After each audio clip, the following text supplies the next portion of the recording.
is so I assume that Icy's nowhere where he can get to a computer and actually, so we'll be rolling for him and stuff this time. Straight.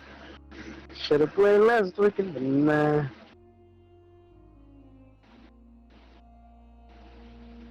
Well, I mean, I had obligations, and you know what? I don't even know why I'm excusing myself to you. You know what? You should just get a computer. How about you make some bones and get you a computer? Since that's the word of the day, them bones. How about you spend them bones and get a computer? Oh no, seriously though. All right, let's get started. I will begin with the introductions. Yes, it has been a minute since we played.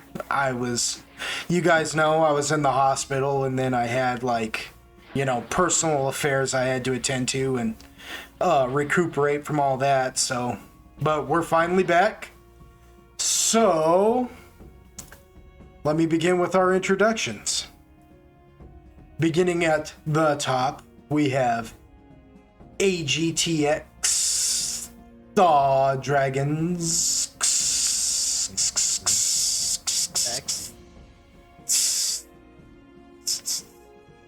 Yeah, like a hi-hat. Anyways, and he will be playing Uquill, the Slayer / what is it, Dragon Shaman? Is that what it is? Dragon Shaman.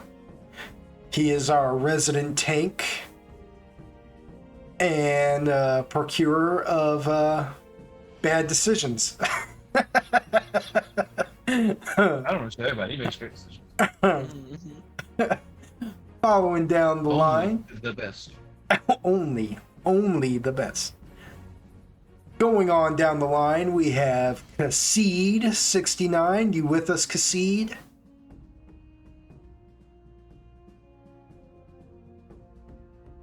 Or did you? Can you hear? Did you? No, I can't hear. Oh, well, she's talking. Hold on. We'll get it figured out. She's like, I knew it. I kept saying shit. Nobody was listening. We were just ignoring you.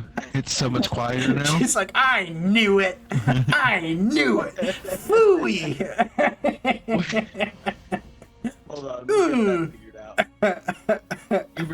We were deciding we were not going to listen to you today. Well, while Cassie gets her technical difficulties figured out, she will be playing Agargus, the Myconid Pion Mender, basically a little mushroom person who heals proficiently by chewing spores. Which, when I say hot chewing, I mean like sneezing. That's what I mean, but I didn't know. Hot chewing is not a new Pokemon, I swear. Then we have Icy Hot. Icy Hot underscore 2305. Did I get it right this time? Probably not. I think I did. 2305. Yep, you got it right. That's right. Icy Hot 2305. And he will be playing our Druid Half-Drow, Zoltan Heisenberg. Yes. And what can we say about Zoltan, really? What is there to say? What what could we say about Zoltan that would best describe him? Any ideas? Any thoughts? No? Okay. Then we have Ness, who will be playing our Bard / Paladin / Saint of Coralon Lorethian. He is the mouthpiece of the group, usually. And, yeah. It's just kind of like the all-around voice of reason, I guess. And then there's me, Pog, the DM, and I guess that about covers it. So, last session we played, which was a while ago, as we've stated. Hello? Hello. I wasn't expecting it to work that time. Hello. Whoa. Hello, Agargus. Kassid. Hello. Why, hello. Arigato. Arigato to Mr. Yeah, exactly. You got it. Whoa, so what happened? What was going on with the mic? I don't know what was going on, but Jack fixed it. He did some poking around in the back of the computer. Yo, chill with the name drop. Yeah. I was sitting, like I'm not gonna lie, I cringed a little when that happened. I went like I'm Android. I felt my cheeks clench together. I think I just did a backwards fart. All right, so yeah. Android fixed it. Android fixed that. We could fix that in post. I'll just blur you out. It's okay. Bobby. I'm just being a dick. Yeah, it's like Drake's name being Aubrey. It's like saying MF Doom and not saying all caps first. So, yeah. yeah.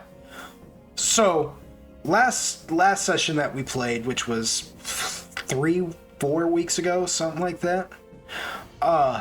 You guys, so Agargus was kidnapped by. Oh yeah. Yeah. I forgot about that. Yeah. Yes, Agargus was kidnapped by a real D-bag, whose name, it's been so long, I can't even remember. So that says something. Mostly because I come up with a lot of... Yeah, well, mostly because I come up with a lot of names, and, you know, what can I do? Carabas Aharach, the illithid, you know, the illithid gentleman, if you will. He kidnapped... Yeah, he kidnapped Agargus to hold Agargus as ransom, and he also stole Uquill's equipment to hold it as ransom for gold, because gold is very rare in the underworld. Yeah. Well, you guys do what? I'm gonna claim I have no gold, although I'm sure I'm wrong, but I'm gonna claim. I think you are broke, actually. I don't know if Agargus has any gold. How do I... That's okay, Android has enough gold for everybody. Shh, don't tell people. So, you guys met up in the place. Agargus escaped, but in escaping, the person who helped them escape, the little Armand rat person, what they call the deep gnomes there in the underworld, his head exploded and he died, and things just started popping off, and it turns out that Aharok was just popping people's heads like pimples. Yeah, it was cool. Yeah, a fight did ensue, and that's pretty much where we're at right now, is that you guys are on the last leg of that fight inside the alcove, which is basically like a bar, if you will, but it's like more like a nightclub without, like, you know, the you know, it's more like a, you know, old-fashioned tavern, you know, high fantasy, whatever.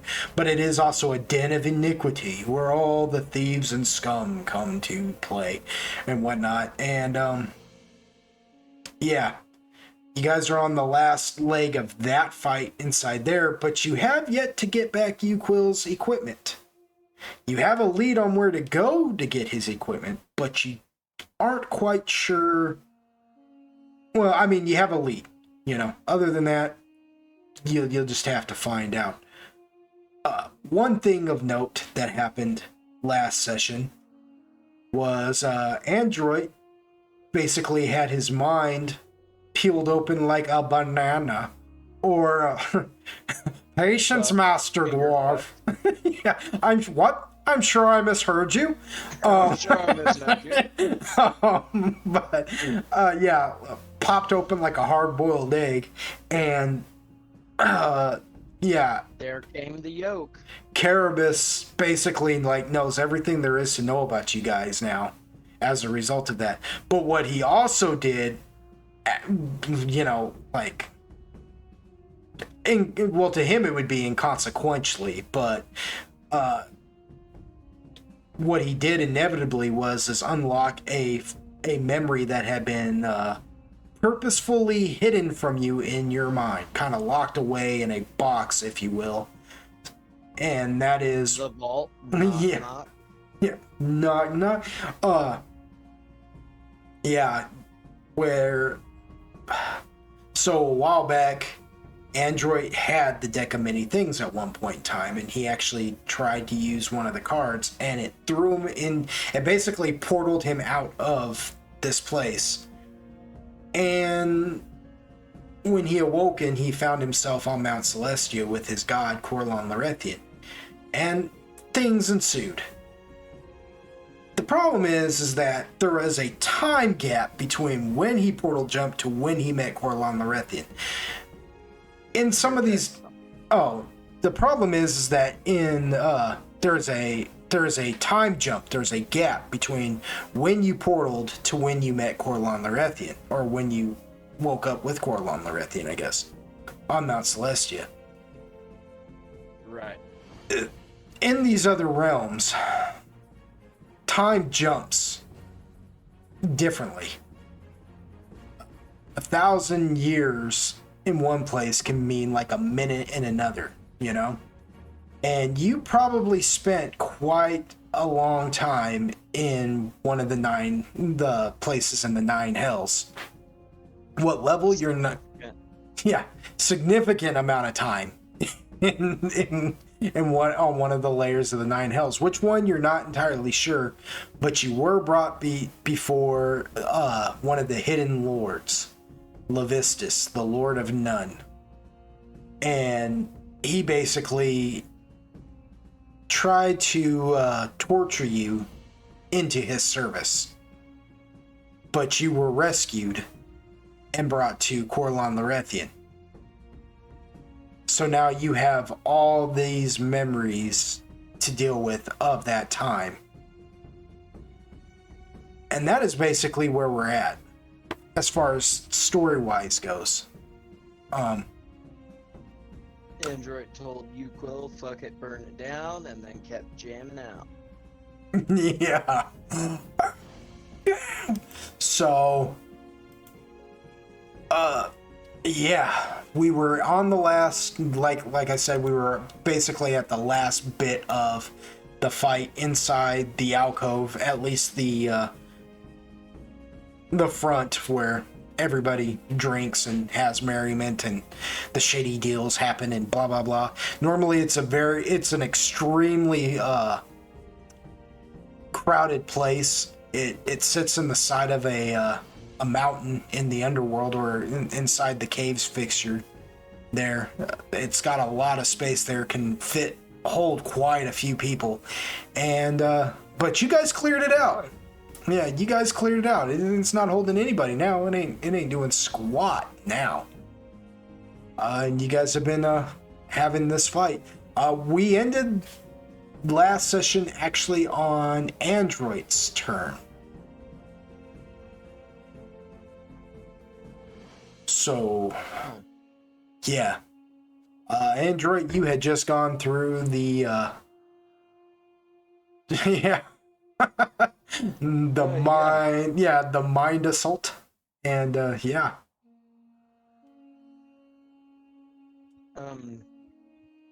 Android's just gonna keep jamming past his turn. Yeah, fair enough. And that brings us to Zoltan.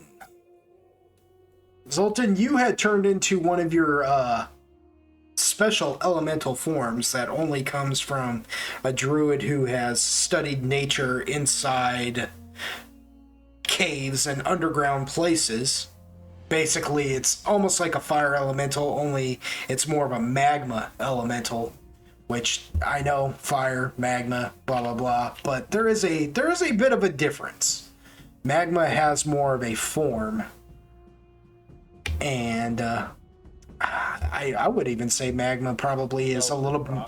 Yeah, I was gonna say magma's a little bit more solid even than fire. Fire is extremely unpredictable, and magma actually flows like water, so that's something.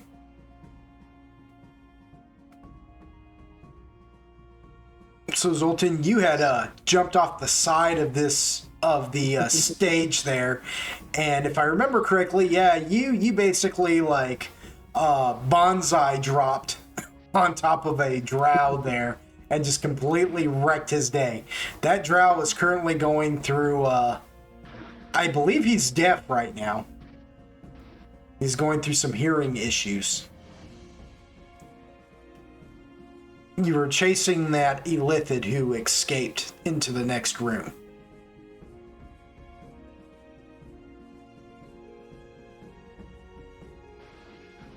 Alright. So is the drow under me dead, or is he still alive? He took some damage from you falling on him.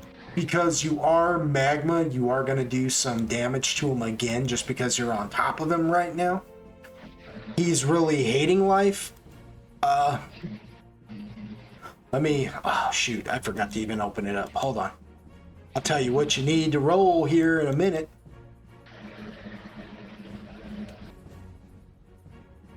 Do-do-do-do-do. Do-do-do-do-do. And maybe it's even already open up to this page. I just gotta... It sure is. Isn't that special? Okay.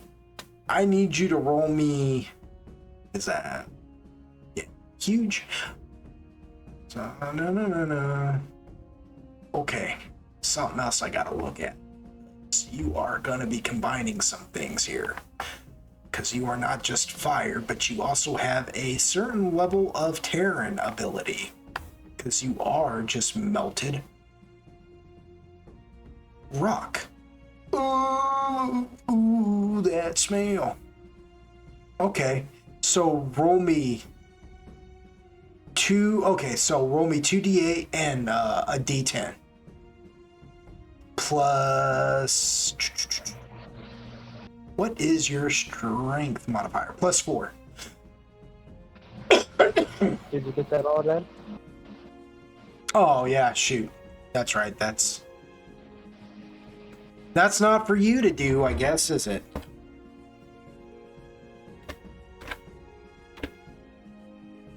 D10 plus 4 equals 18. So you just did 18 points of damage to him.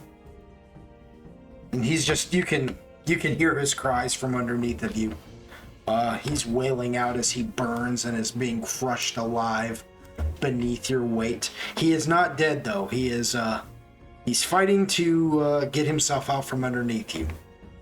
What would you like to do, Zoltan?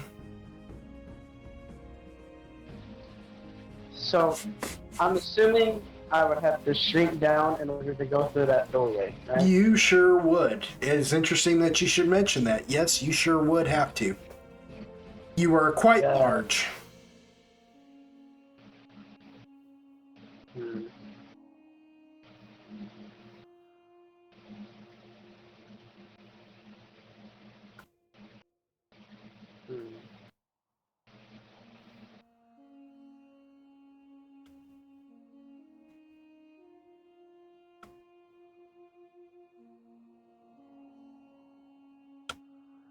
Well, lava is quite soft, is it not? Yeah, but he's not just lava. He's also lava rock. Right. He's magma. Yeah. The thing about his elemental forms is they're not just one elemental form. They're kind of like a combination. You know what I'm saying? Is that what? Is that he's not just one elemental form. He's like a combination. He like any one elemental form he takes because they're special. Combine two types. He gets two variants. He gets Right. he gets most of the benefits from the prime variant. So because this is technically his fire elemental, he does more with that, but he does get like a little bonus from like the Terran elemental. So But my thoughts are, since he's like a mixture of magma, could he not compress parts of his body down to be small enough to squish through it? parts of it could, but he's also got actual lava rock attached to him, and that won't squeeze through. No matter what he does, Right. he's not going to be able to compress that part of him. You see what I'm saying? Yeah, I get you. Like, yeah, if for instance, he might be able to like fit his arm through the door, just because, you know, even if the door was quite small, he might be able to just pour his arm through like a keyhole. You see what I'm saying? Of some sort. But Yeah. eventually, like, it might reach his elbow, and then his elbow might be like a rock joint, if you will, and then it just stops. Right. You see what I mean? So there are certain benefits and whatever you want to call it, pros and cons, if you will, to each form he takes. Sorry, Zoltan, I tried. Like what he does is air elemental, because it's more of an icy wind because of the cold caves that he once traveled through. You know, he can actually become a solid form in his wind form, but it's ice. See what I'm saying? Yeah. So, like, he can do some frost damage on that person, but things like sonic, like a sonic blast, might actually damage him pretty good. So they're, you know, and they're all like that to an extent. You know? Yeah. Makes sense.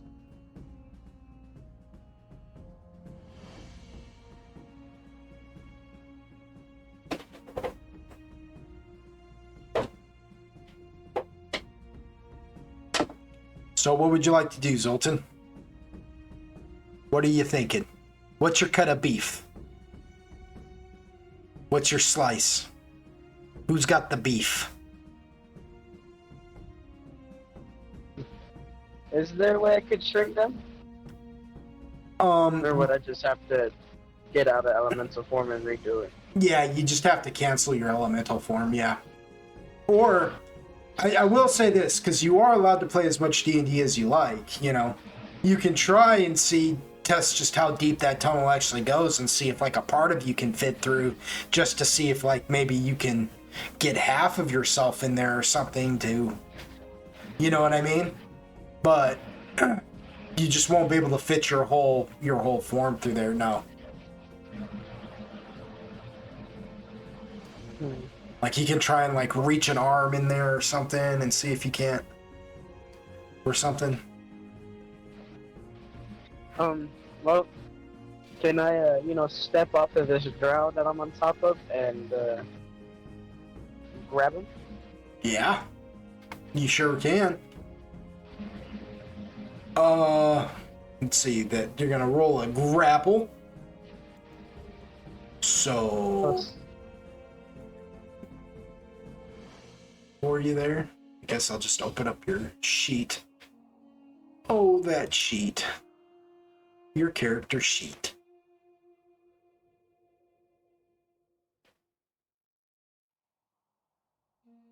Yeah, if it'll ever open, shoot. What? Oh, okay, there we go. What the crap? Say for a minute there that it wasn't responding. Like, what does that mean? What does that mean? What does that mean? The What? train goes backwards through the tunnel. Twice a day. What does that mean? Yeah, tortoise is right twice a day. Twice a day. Ooh, you rolled a big fat 1 on your grapple. Oh, but... No, you didn't, because you aren't... Yeah, you're grappling as a... Yeah, that's a different grapple. Yeah, no. You're gonna have a way better grapple than that.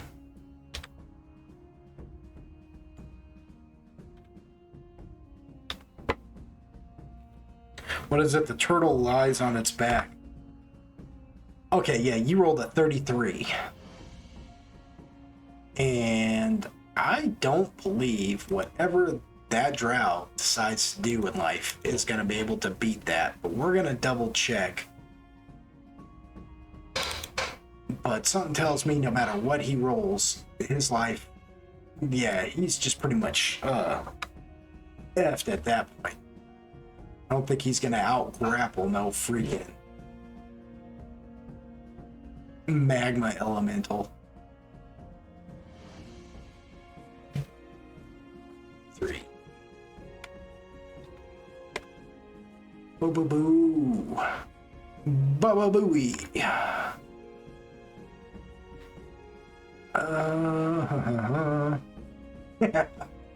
No. Even if he rolls a natural 20, he's not going to be able to break. He's not going to win that grapple. So yeah, you got him. He's grappled. So you just get off of him and snatch him up. Now what do you want to do?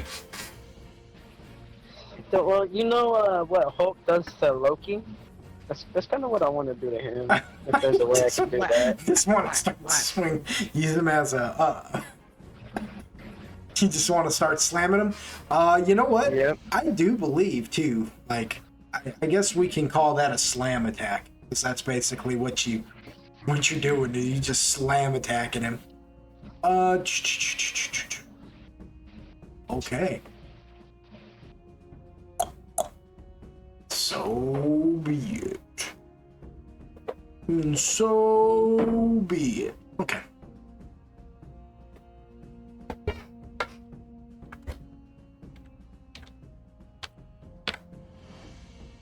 Well, you don't have to roll the attack. You just get to roll the damage because you actually already have him grappled, so you're just gonna be wrecking this poor guy from time, yeah. 2d10 plus some fire damage will average out to 1d8. So 2d10 plus 1d8.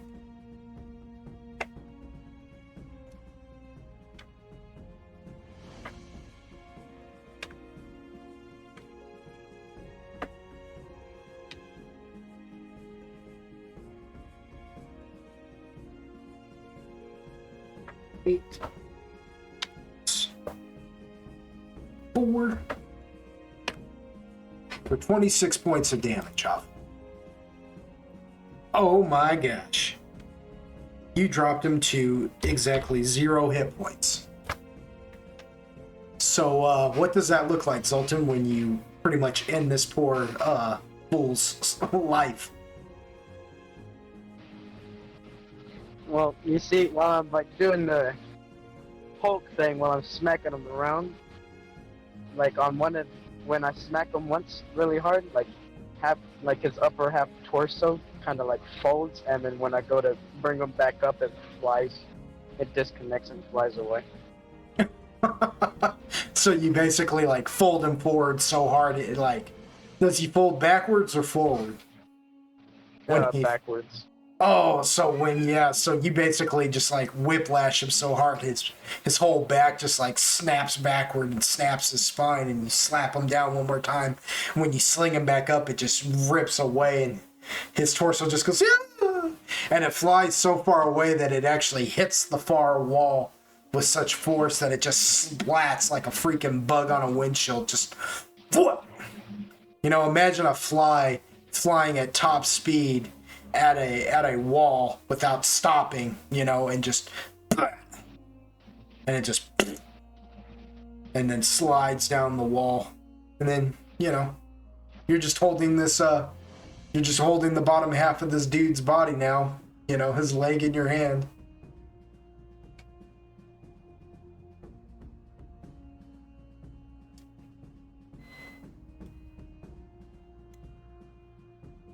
I do believe you get to use Ruckus as well. Yes. Didn't Ruckus and the other one kill the person? Yeah. What's left? The big person, the big blue thing? No, the big blue thing is dead. You got one drow basically over here, who is desperately trying to hurt you, Quill. And then you got this drow over here, but he's the one that's blind. He's the one that got blinded for life, and he's just like wandering around. He's like filling around on the table now. He's made his way this far, and he's just filling around on the table now, and he's just kind of freaking out because he's trying to figure out a way to escape.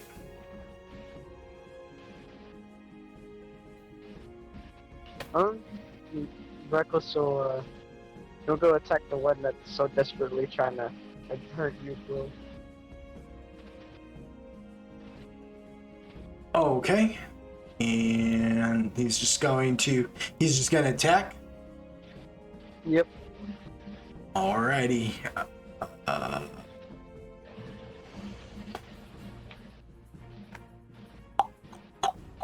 So he starts off with some clawy claws.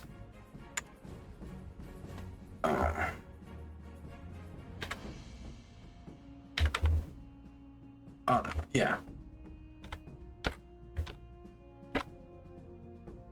That is a hit.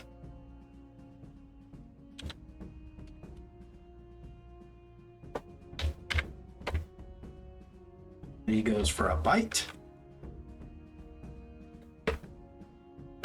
Goes to take a bite at. Oh my! Okay, so. Yeah, Ruckus just rolled a 1. Does 5th edition still have critical fails? Yes. Okay. Just curious. I don't want to get into it, but I was just curious since we were talking about it earlier. I was curious as to whether or not they kept the critical fails or not.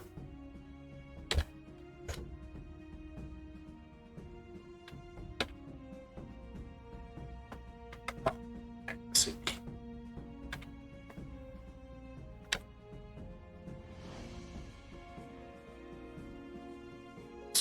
Okay. For 15 points of damage, Ruckus. So Ruckus slaps you twice with his claws. Slaps him around, and then he goes to bite him, and the drow kind of panics, and he stabs Ruckus, just boom, catching him in like the meaty part of his shoulder with his blade. And since it's a critical fail, it's an automatic hit. And that damage, the ham sandwich is all that back up. Okay. Oh, don't get sick, kids. All right. Because it throws everything else off in your life.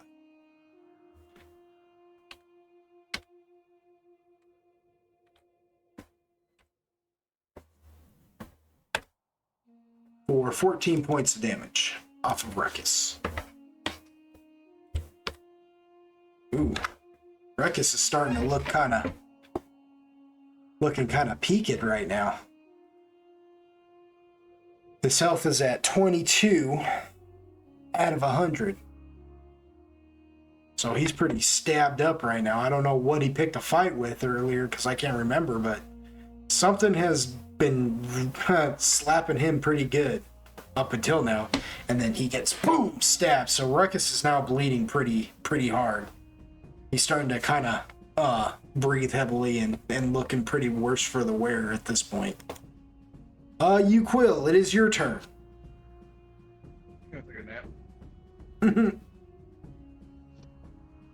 No, you gotta burn it down.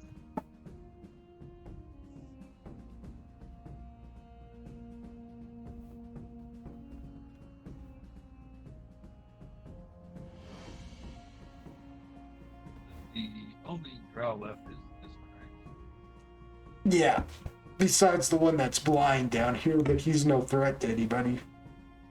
That's not me telling you you shouldn't kill him. That's just me telling you that he's not an immediate threat to you. Yeah. Alright. Alright.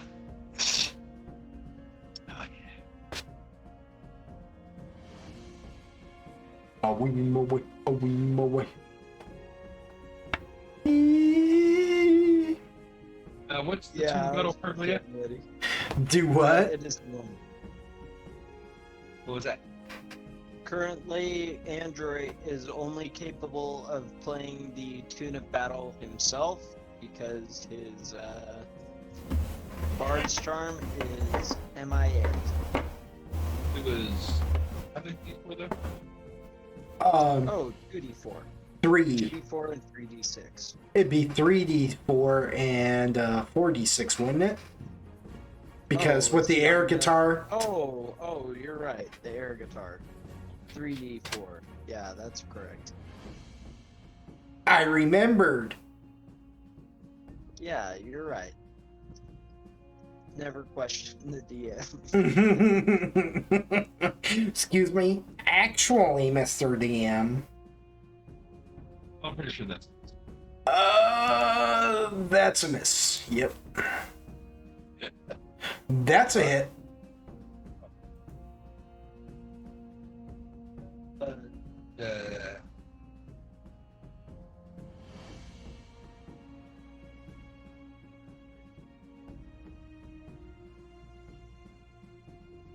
That's a taparoo. Give him a little tappy. A little taparoo. A little skadoosh.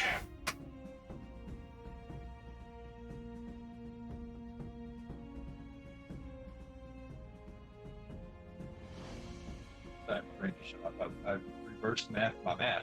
What? I reversed engineered some math today, and let me tell you, I now know what pain feels like.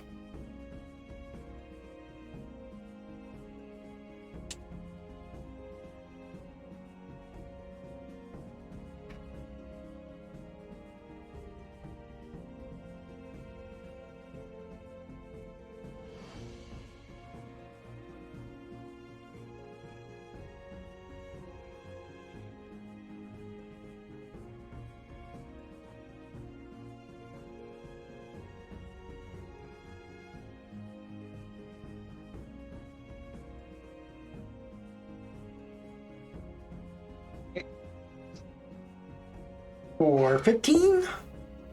No, it was 39. That was the second time. Oh. The third time. I didn't get a notification saying that she had even rolled, so I didn't see. I was reading up on something. Oh yeah, 39? Yeah, that puts him at a negative 31. Yeah, that killed him.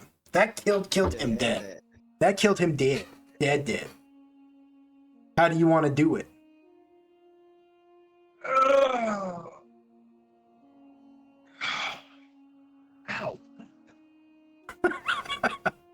That's what she said. Stretched in my fucking shoulder just felt like it broke. It- That's also what she did.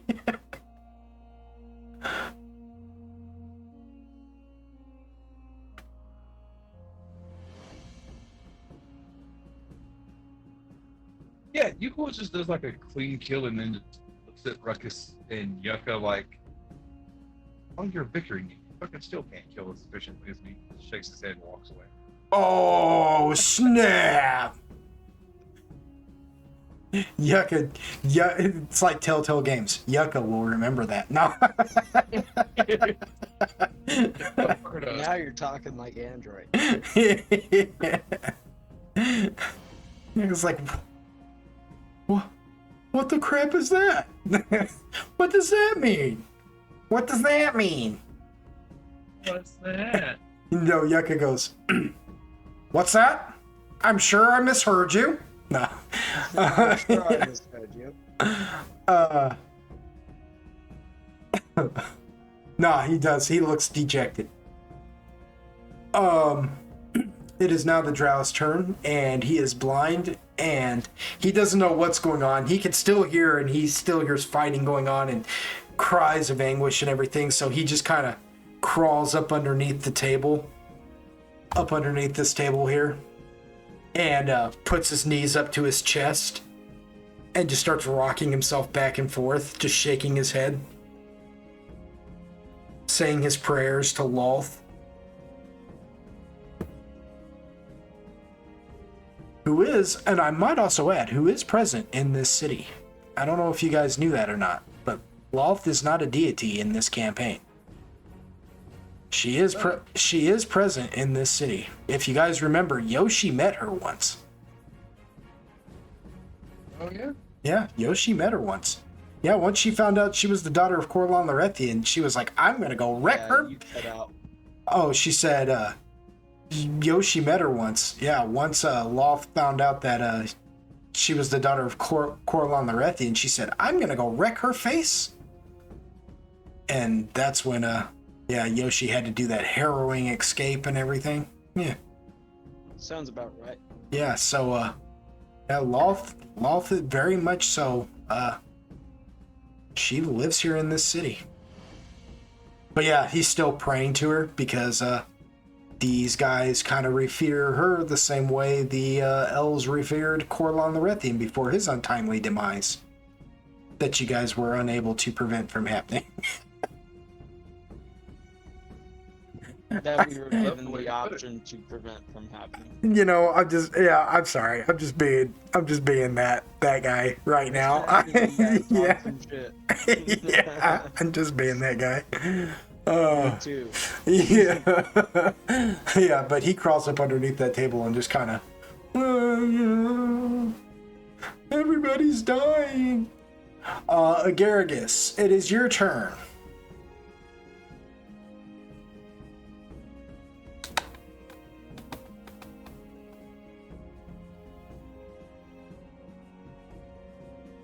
Now, Agaragis, if you remember correctly, you crawled up onto Android's back and you were hanging out downtown by yourself. You might have had too much caffeine. Yes. Oh, God. Yeah. Well, hello. Yeah, well, maybe. Welcome back to the party. Yeah. Welcome to the party, pal. I What's... think. I got her muted, so I can't hear her. 'Cause we're in the same room together. She was like, He said, I ain't trying to hear that shit. well, it'll just provide feedback echo, you know. Yeah. No, I appreciate it. I appreciate it. Technically, isn't everybody a feedback echo in a weird sort of way? Well, I mean, if you want to speak about it philosophically, in the modern age, nobody is This good. motherfucker. Well, actually. Well, I identify as an Apache attack helicopter, so feedback these nuts. Where does a mansplainer get his water? A well, actually. Nice. That's a good one. No, that's a good one. Where does the lady who came up with that joke get her water from? These nuts. The plumbing that the mansplainer installed for her. See, everything's a circle. Everything's a cycle. We need each Fuck that other. plumber. It's a sick symbiotic relationship. Yeah. So what would you like to do, Agaragis? You've got to make a decision in T-minus 10, 9. No, I'm just kidding. No. Okay. What decision am I? Just freak her out. Just freak her out right now and shut her down. She's gonna be like, I would just cry.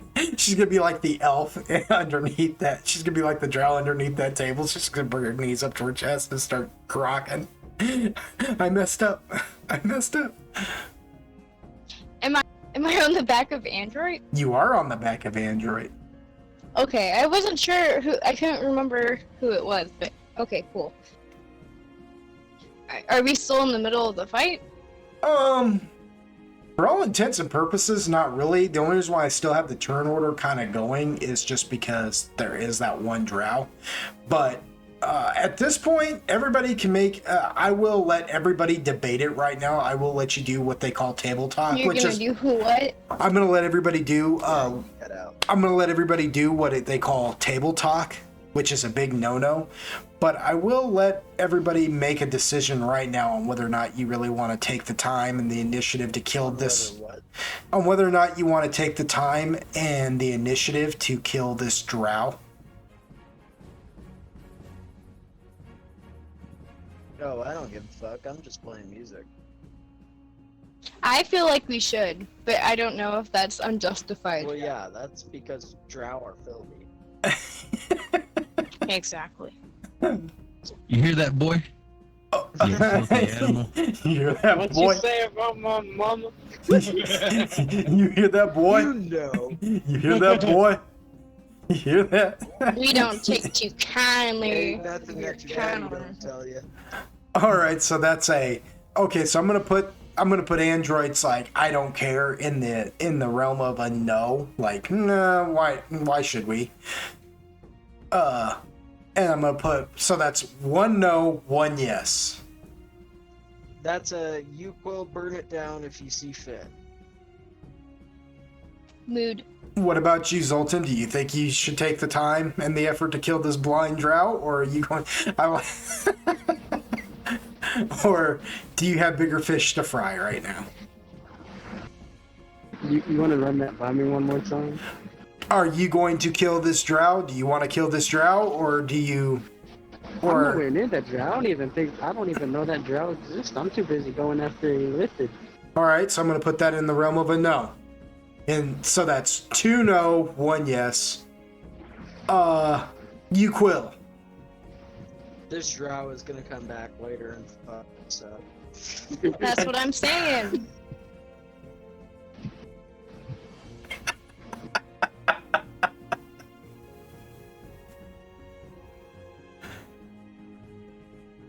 You quill. Oh, Come on, you Quill. Yay or nay? you act like that was ever a question. I've never known him to take a person. Okay, so you're gonna kill that drow? I'm gonna take that as a so because Android did state before that if Uquill decides to kill the drow, then Android's for it. So that is 3 yay, 1 nay.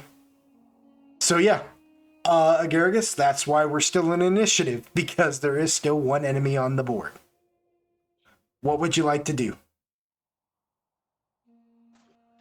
Can I ratatouille Android over to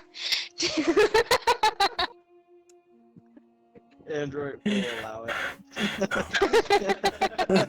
Just because that's fucking funny. What I can do is let him move on his turn, and you can ready an action for when he gets to where you want to go. Okay, cool. I want to get as close to the drow as I can get with him. All right. Which it's funny because it's Android's turn next. So Nice. Noise. Android. Since she's ratatouilleing you, go ahead and move your speed. So he's over there by where fucking Zoltan is, huh? Well, kinda. You're okay. So you're right here. Because I can see I'm up on the balcony. If I get close enough to the balcony, Zoltan or Agaricus, will I be close enough? No, because that drow is all the way. He's all the way underneath this table down here. Oh, What? that's far. Yeah, that's what I was saying. Like, you guys will have to take initiative to get to him at this point. Or you can unsay. I mean, I don't okay. I mean, I don't. Now, here's the thing. Here's the thing. Before you go moving, let me remind you that this green circle right here is the very poison cloud that blinded this poor you're fool. fucking me. I am not. Okay. I'm not at all. Uh-huh. I call How shenanigans. far of a drop is that off that balcony? far. It's like 20 feet, something like that. Fuck. Yeah, like it's high up there. Yeah, like Well, why though? you Quill, because you Quill took a header right through it. You Quill survived it. No, it's not 20. It's like 15. If I remember correctly, it's like 15 feet. It's like That's your still- well, yeah, but that's it's still- it's like your standard ladder. If I can roll a high enough tumble, can I just drop off and kind of like spring into a roll? You know what'd be funny is if you hopped off and then like sprang into a roll and had like Ruckus unknowingly just kind of catch your fall as you tumble off of him. Because he's like right there. My object here is to double up on my speed, you know? Mm-hmm. Okay. Yeah, I'll roll a tumble. Go for it.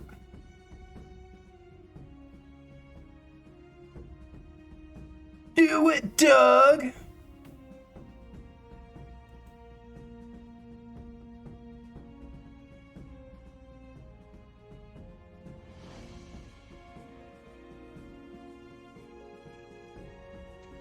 Android thinks that he's the one in control of the tumble. He ain't though. You better hope. Because without my tumble, you're gonna be fucked. Agargus, speaking of which, I do need you to roll a ride check for me. A what? A ride? You can't do that. Well, I mean, Yeah, you fucked yourself by speaking up. And shit like this, stay quiet. That way you don't gotta roll nothing. oh no. I was still gonna have her roll a ride, but it's just funnier now that she said that. You know, now it's just funny. Before it was just like normal mechanics, but now it's just hilarious. Is that ride and skills? Ride is in skills, yes. Makes sense. Towards the bottom. Okay, I had accidentally. I can't read. I had. Oh no! I keep moving it like super. I can't think of the words. Out of focus. not like.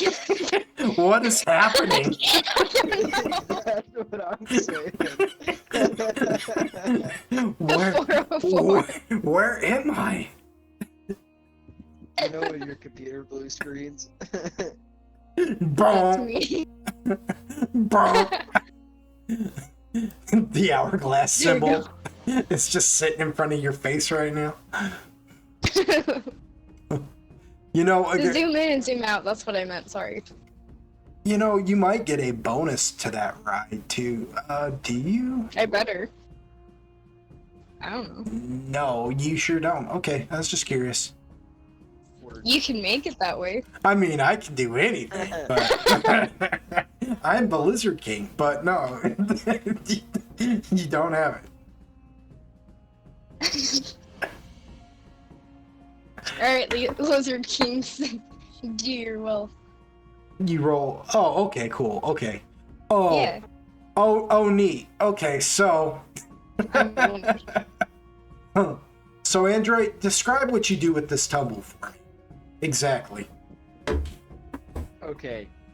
So, Android kind of walks up to the ledge and. I push him. Yeah. Shut up. He looks over and he teeters for a second and he drops off, right? And the second he feels the impact, he kind of lets his knees buckle and spring into it.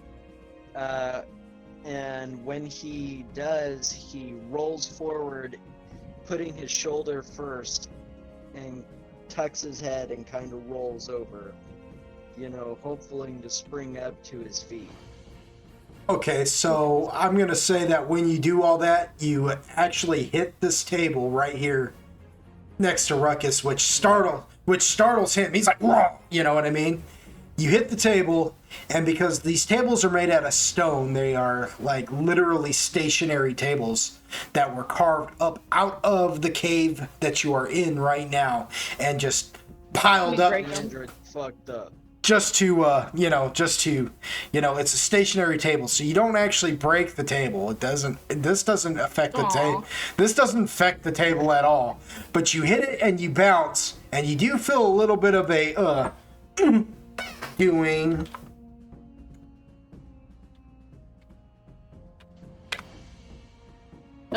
What? doing 10 points of subdual damage to you. Ouch, I am winded. Yeah, you're like, whoo, but you do hit your feet just fine. You're like, bah. You know what I mean? And it, like I said, it startles Ruckus, and Ruckus just instinctively like roars for a minute. He's like, ah! And then he realizes that it's you, and he's like, oh. Meanwhile, while all that's happening, he can't really focus too hardly on you because as he's getting startled and he's just like, oh, it's you, he watches as a Garrus goes flinging off your back. And just goes flinging off your back and just slaps the ground right about over here. Just, yeah! Aw. And you are knocked prone. And that does...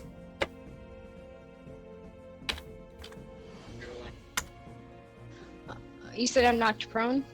Yeah, you're knocked prone, and it also does... Damage to the enemy?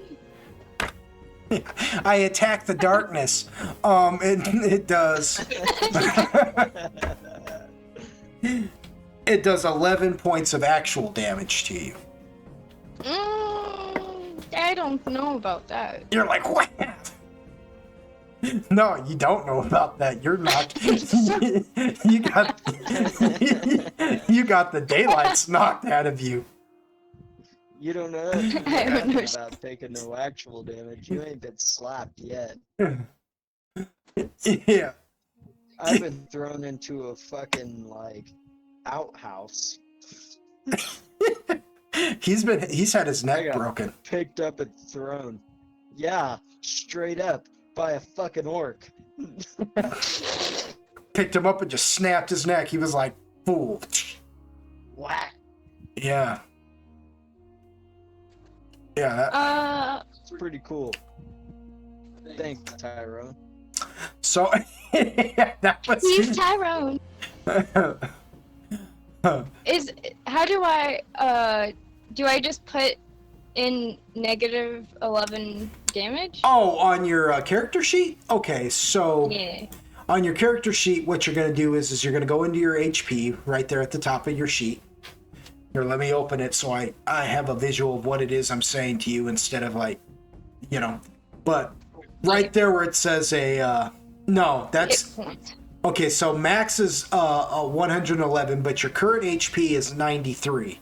So you would just do 11 minus 93, and that'll be your health. And just put it in there where it says Which is 82. which is 82. So, current health, you'll just erase whatever your current health is and put in 82. Exactamundo.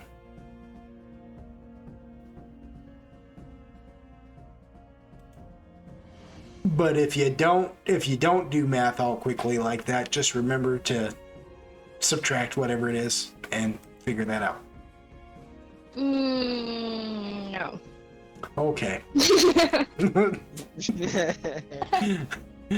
Come to think of it, I think you took a little bit more damage than that. Actually, now that I'm thinking about it. That was a long Looks fall. like you took 93 damage. And it looks like you. You mean Android took damage? that was a hard slap. Cool.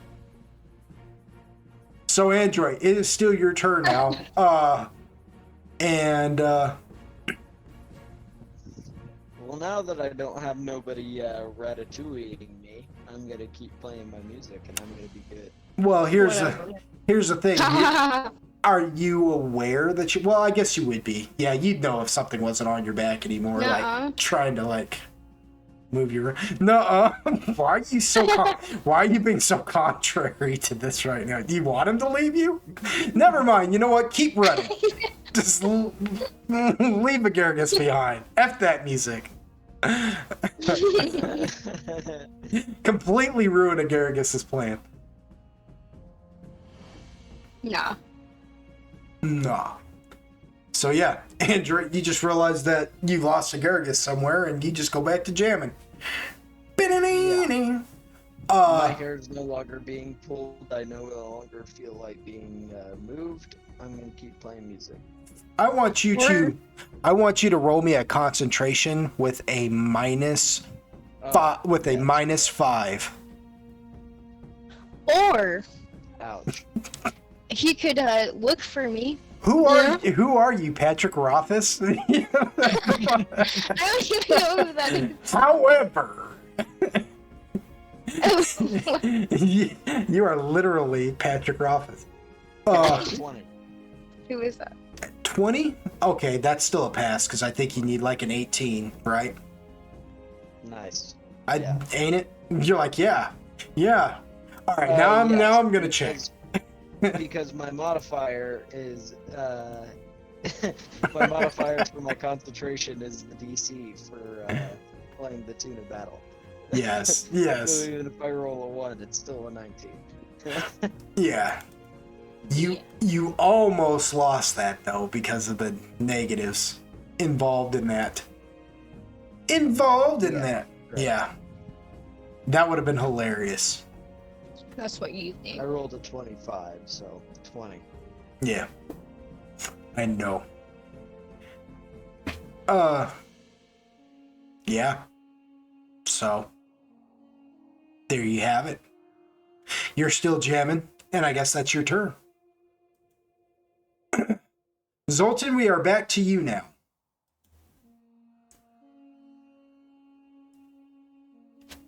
What sounds good? What's good? These chips are really good. So, anyways, yeah, I was gonna stick my hand through the doorway. See if you can, yeah. Okay, so you walk over to this doorway, and it is, smaller than you are, so you're able to, but fortunately the hole is just big enough to where, like, you get into your shoulder. Normally, if it would have been smaller, it would have only gone up to your elbow, but you are able to fit some of your lava rock body parts through there, but your shoulder is just way too big. And you start filling through the tunnel to see if there's anything on the other side. And you feel what feels like a guillotine, like chop your hand clean off. No, I'm just kidding. I'm just kidding. You feel through and you realize that you're kind of feeling around and you realize that you're still in the tunnel, like you haven't reached the other side yet. So this tunnel's a little long. It is a longer tunnel, and so you're not reaching all the way through.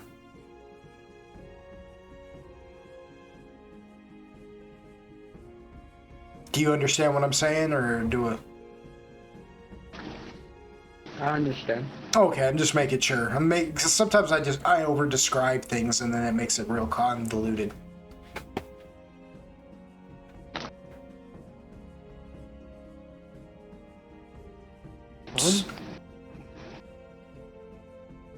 Well, I guess I cancel my elemental form.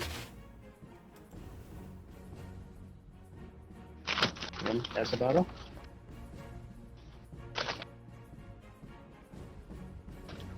No sugar tonight in my coffee. No sugar tonight in my tea. Na na na na na na na na. Na na na na na na na.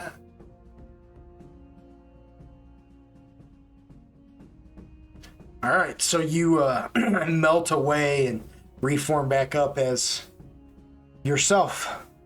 You're standing in front of this tunnel now, itching to go through, chasing that dang old freaking mind flare. Dango, man. What would you like to do with Ruckus?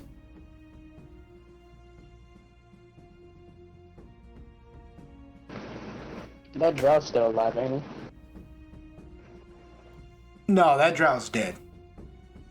Oh. Oh, which Drow? The one underneath the table or the one that Uquill was fighting?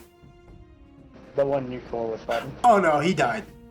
Yeah, Uquill was talking trash to Ruckus about that. Ah. If you had been paying attention, you would have known that. No, I'm just Dang. kidding. Aye. No, what would you like to do with Ruckus, though?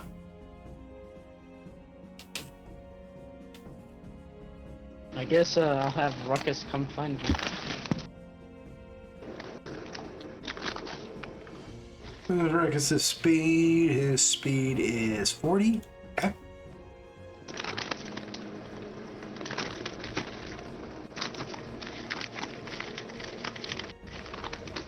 Let's see, go 5, 10, 15, 20, 25, 30, 35, 40. Start heading your way. Actually, if all he does is he can double that, all he's doing is moving.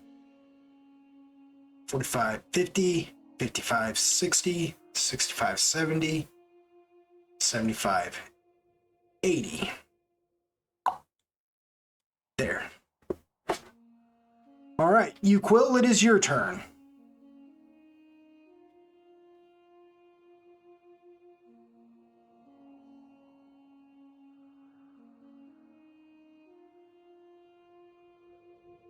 They fell and tried to kill themselves where?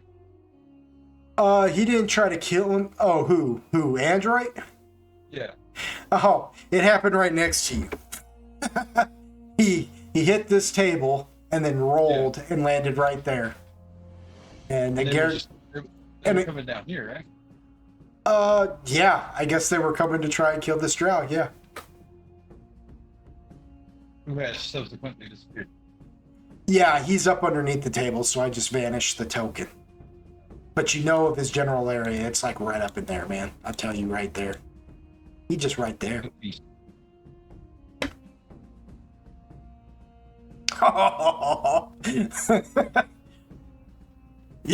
Your work. Yeah, cause just like, oh, okay. Yeah, here, I'll bring the token back up so you can see him since Yucca can now see him. What's funny is that this guy has no idea. Like, he can hear Yucca, but he has no idea. And Yucca just comes, you know. He can hear all the snarling and stuff, and he's just sitting there, like, whimpering now. Hoping that, you know, whatever it is, it's just gonna walk by. It doesn't know he's here. He's just sitting there saying that. They don't know I'm here. They don't know I'm here. Gonna be okay.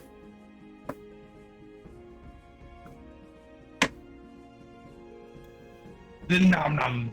Nom noms. Bing bong. Bing bong, you did. You're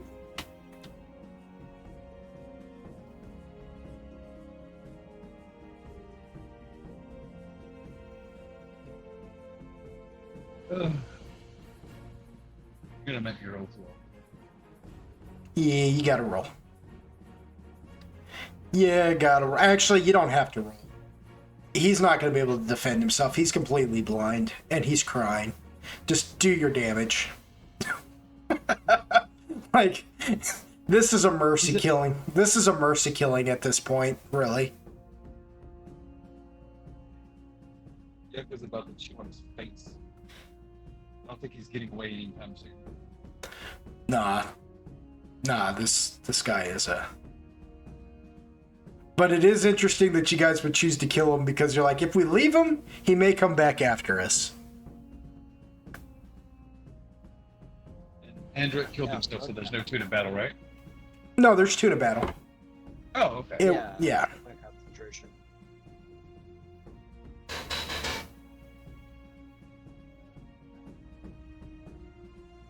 I like the same thing. He's. What were you currently mastering the way of the open hand right now? What?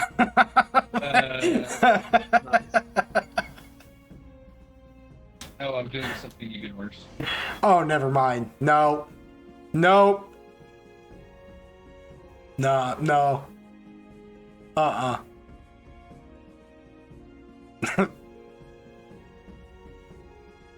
Not as you think, child. 26 points of damage. 26. Alright, he's still alive. This guy actually hadn't taken a lot of damage when that happened to him.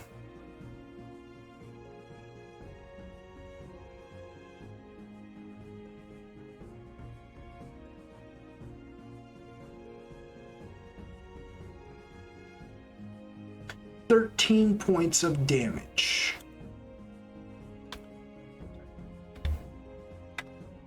What?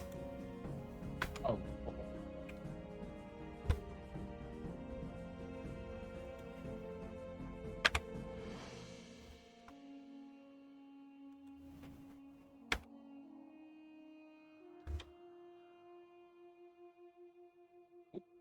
Is that it?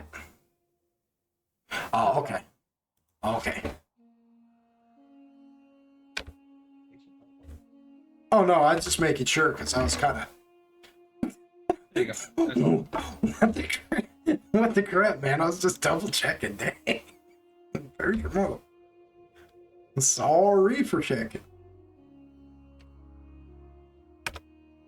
All right, he's at -12. Yeah. Nom, nom. Yeah. Nom, nom. So things really haven't changed that much. Yucca, the actual Yucca, the dragon, he's just kind of turning his head away, kind of wincing as the goat, the lion, and the snake all just eat this guy. Just, but they all share one stomach, and so like Yucca just kind of burps and goes. It's like, it's too greasy. I don't like it. It's just too greasy. He said it's too greasy. I don't like it. Yeah. He's like, I don't know what their diet is down here, but Yeah.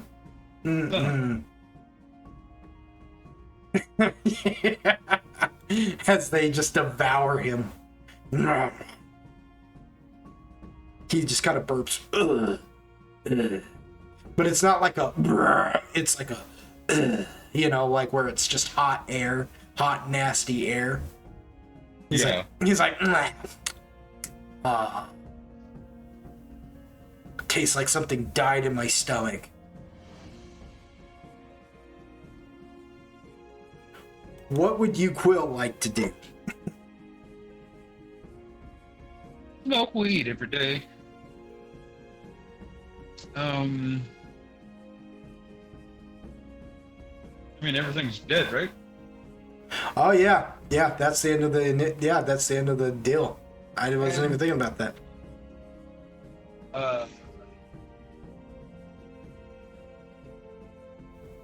Yeah, so it's open for interpretation now, folks. What do y'all want to do? Yeah, we didn't really discern where equal armor is. It's in the direction that Zoltan is going. Yeah, well, I mean, I figured it was that much, but like, other than that, it's just like my shit's over there somewhere. Somewhere in this place lies the armor of Hugh Quill.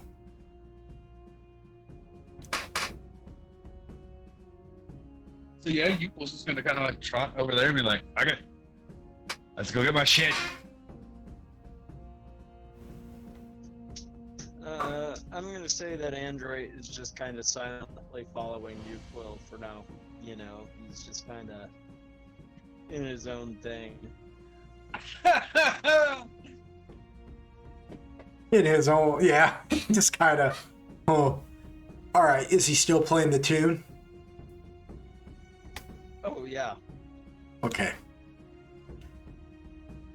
Oh, decision. And what is Garrus doing?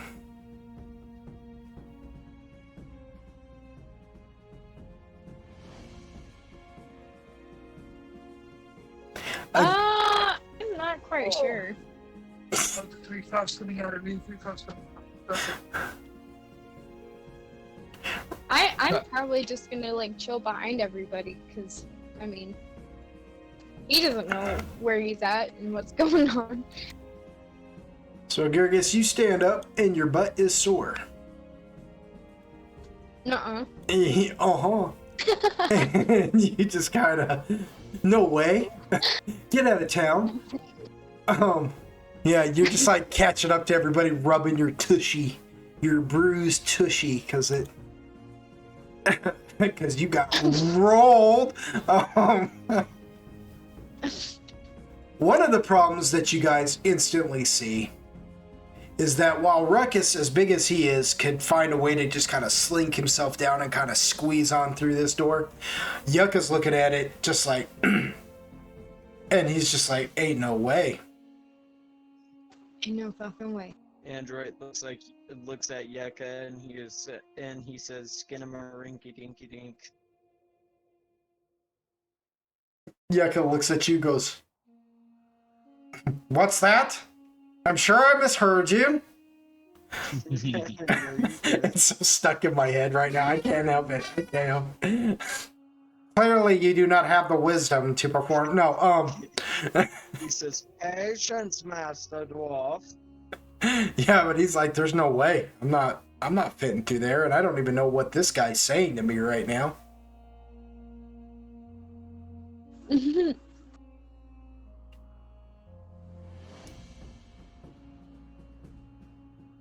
What are you gonna do, you Quill?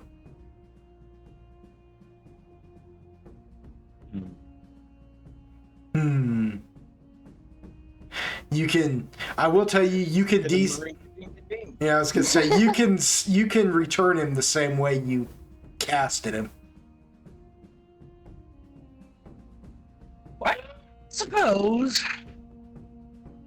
But you gotta sing the song. Oh no, didn't you say that? But you gotta give. Hold that door!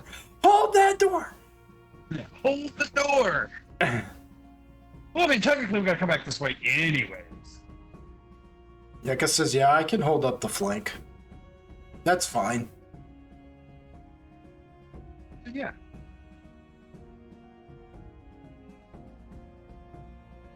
Quill's like, "I refuse to ever sing that song again." If at all possible, yes. Oh, now I have a mission in life.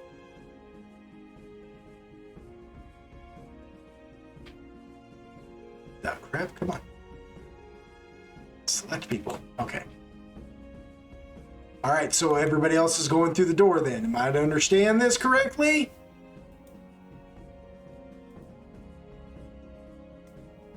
Any prayers, any things that you want to say before you go through? Anything you want to do before you go through?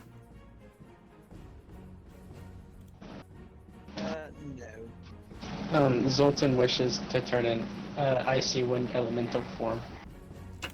Oh, okay. Well, see, here's the thing about that.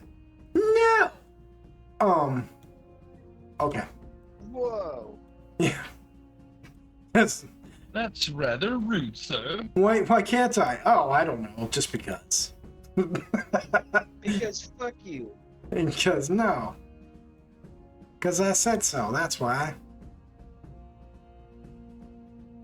Alright, Zoltan, you spin around like your name is Linda Hamilton, and when you're done, you, transform into a wind elemental. Well, the icy wind elemental, I should say. Why don't you listen? Oh, that's why. Yeah, and you come through the doorway with Ruckus, Android, and you, Quill. So you guys walk down a tunnel, and when you get to the other side of this tunnel, you come walking through, and what you find yourselves in is a brewery. There are several contraptions right now that are pumping and distilling the liquor that is drank in this place. Around there are jars for which they store the stonemason jars, which they store the liquor and then chart it out. In all around you are the small glowing orbs to light the room up, and towards the center of the room there is a platform where the largest container, the actual container that distills the liquor and then distributes it to these carts, which the carts then go and distribute it to the smaller distillers that churn it out into these bigger vats, to which they fill the stone jars in. You walk in there, and instantly, without even question, you see that there are at least 2 men working this room, but they're not men at all.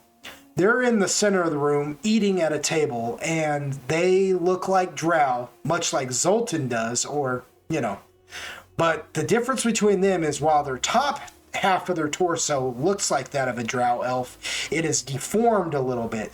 They look almost like they've been eaten away, like pieces of their flesh have fallen off and whatnot. They look real hideous. And the bottom halves of them are these large spiders.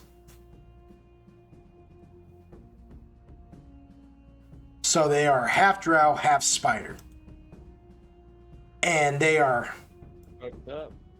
Yeah, they're ugly, to say the least. They're like one of the ugliest things you've ever seen. Not enough to make you want to roll a sanity check, because you've seen worse. Believe me, you've seen worse. But you just know by looking at them that their quality of life is just garbage. But they're eating at this deal, and then from the platform there that I spoke of, you instantly see the mind flare that Zoltan was chasing. He's up there now, and you just all hear in your minds, "See? I told you they were following me! Get them! Demers!" And, yeah. Let's roll some initiatives.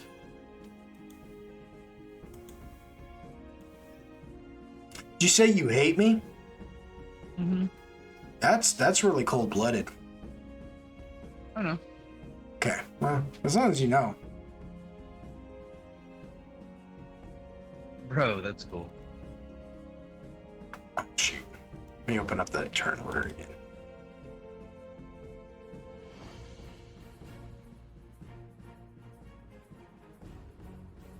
Fuck with me. Boo boo boo boo boo doo doo.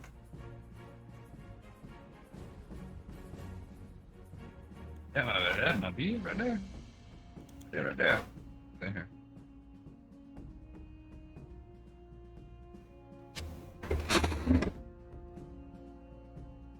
Oh no. That's not what I want at all. Oh, that's lit. We're going with that one. Ah. Oh shit. Yep, that's one. All I want to do right now is to show you what these things look like. And I'm getting... Crap. Okay, there we go. Do it, Doug! So that's what these things look like.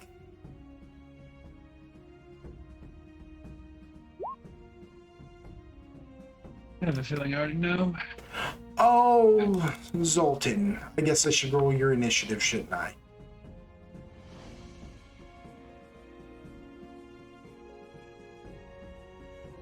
If I knew where it was, okay.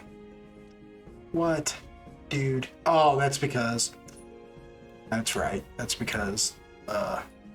Doo-doo. Do-do-do-do-do-do. Do-do-do-do-do-do. Do-do-do-do-do-do-do. Agargus. Yes. Do you know where to locate your initiative to roll it? Yeah. Maybe. Which thing, Android?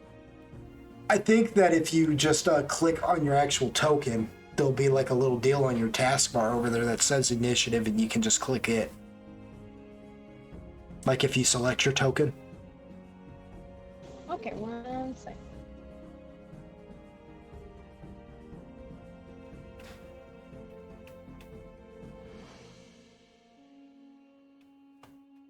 Oh. I brought you guys in? No, I sure haven't. There you are. Now you can see what it is you're dealing with. Nice. Okay, what? Okay, there we Okay. Yeah. Do I hit the 111, 82, or 17? Here. Tell you what I'll do. Okay. I'll just as soon as it lets me, I will just click on your token. If it'll let me. Why won't it? Oh, it's because I'm in the wrong deal. Okay. There you go. You rolled a big fat 5. No. Oh no.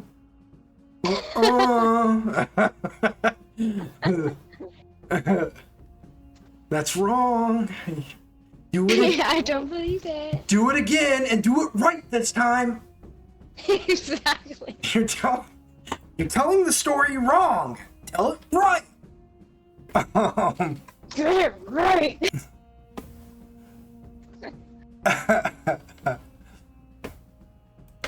I can see you're going to be a problem right now tonight for whatever reason. You're just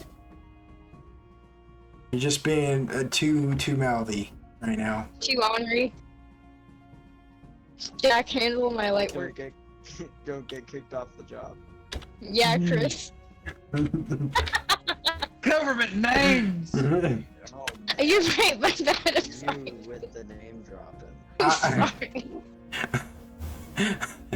Government names! I know, like, she actually thought she was turning the tables on me with that one, and in one fatal swoop, in one thing, you turned the whole chat against you. See? I did nothing, and it worked. I Behold, refuse to accept it. behold the DM's power. Behold my might. The what? Tremble before it. The what? Huh? DM's gavel. You ain't got nothing. You ain't nothing. Who are you, weird out? You ain't.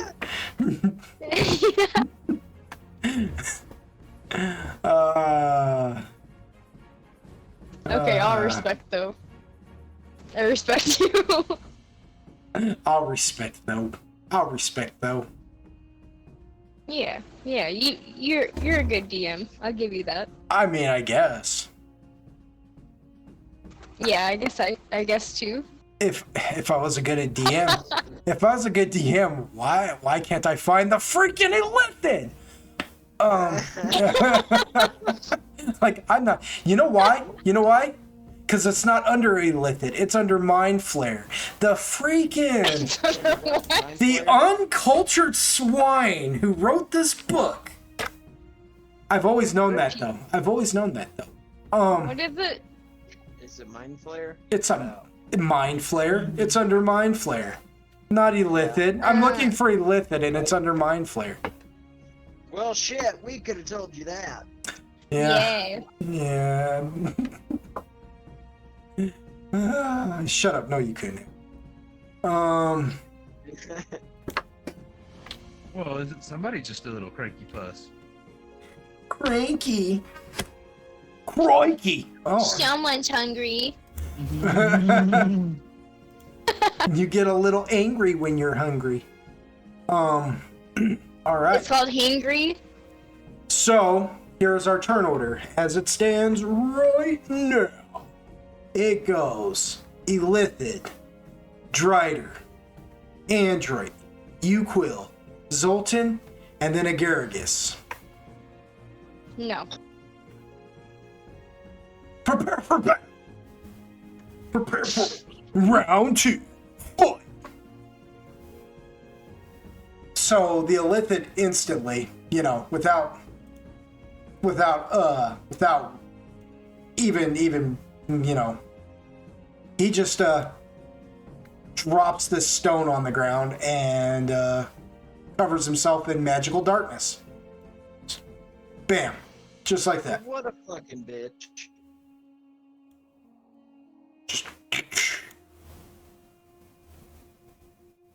Oh, it's a little bit bigger than that. Yeah, it covers the whole platform.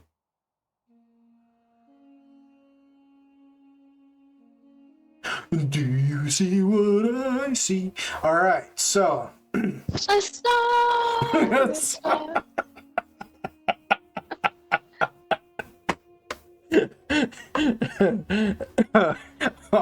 Okay. So it is the. I got you. Word. So now it is the Drider's turn. So he does that, drops the magical darkness, and then the Driders just look at you guys, and they don't instantly attack. Instead, this one starts moving back this way. He's like 10, 15, 20, 25, 30, 35, 40. He's just... This one, he comes over to this contraption here, and he spider climbs up to the top of it and stops right there. And then they ready their actions.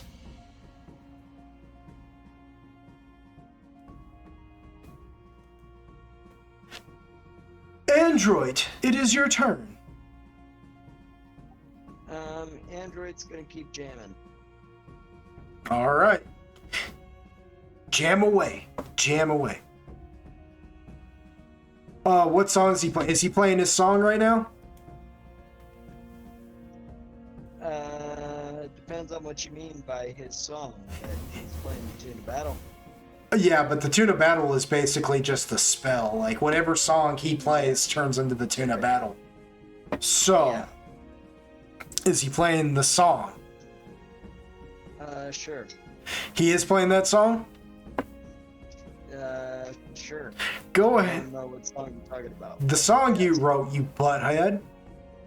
Oh, sure. I don't know what's...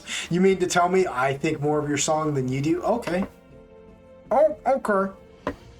Okay, then. Okay, man. So, if he is playing that song, then you know what I'm going to need you to do, right?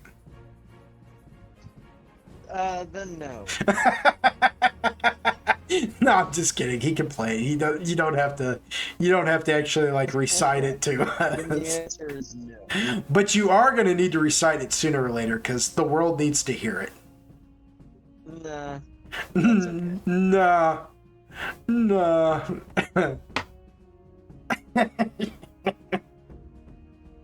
Oh. I'm going to wear you down one of these days. It's going to happen. So he starts he starts playing the song. And you Quill, it is your turn. And everybody's feeling groovy. People text nap. So what else is new? You sleepy. Pissing inside of his own armor. Hell yeah.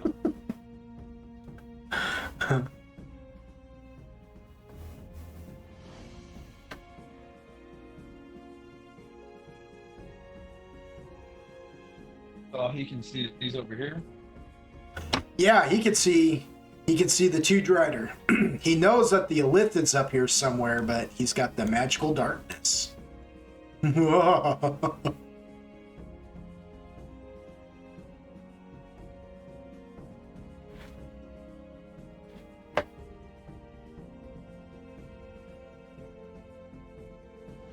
And it was just in the darkness somewhere. Yeah.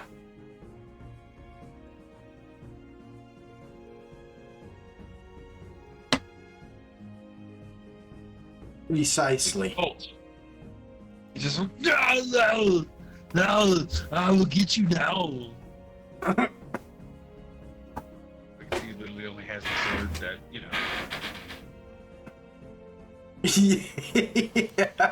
He literally only has a sword right now. That is right. That is correct. That is correct. Correct. This is funny.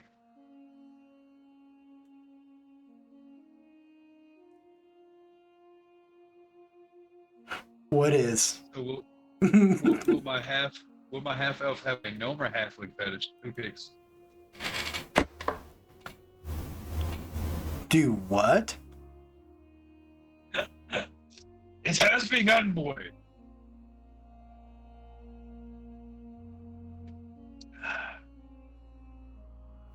So is that your turn? Yeah. Okay. All I have is my sword. Oh, okay. I thought Yes. maybe you were looking up something just to make sure. Okay. No, I mean, I've got a couple of things I can do, but I don't want to burn them right this second. Right. Right. No, fair enough. Fair enough. Fair enough. Zoltan, it is your turn.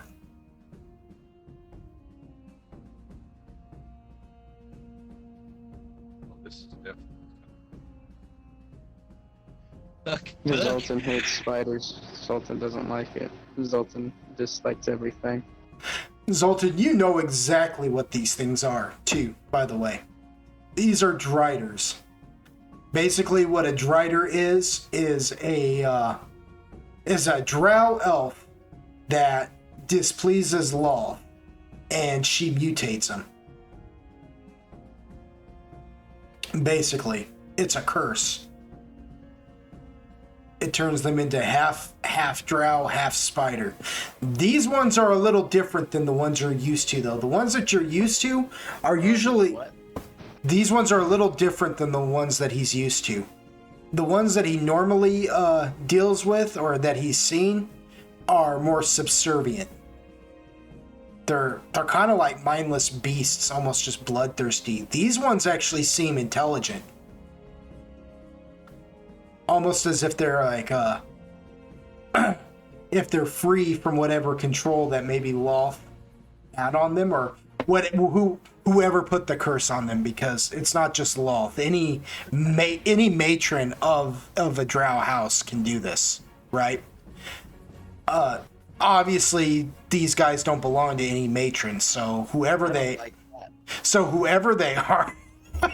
So whoever they are, they're I guess you could call free drider. They're no longer enslaved to any of the houses. They're still drider, which sucks for them, but they're free. Free at last! Free at last!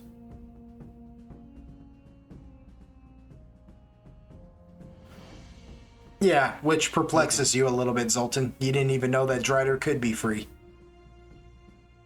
Zoltan is highly confused. He doesn't like this.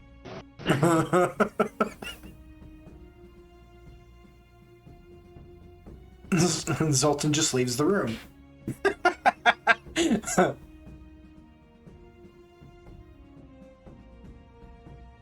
I don't know, can they hear me? Can who hear you? If I were to No. speak, could the driders hear me? They can hear you. I don't like this game. I like the game, but I don't like the game. I don't like it. Yeah, they see you. They're perfectly aware of everything that just walked through that door. That's why they posted up the way that they did.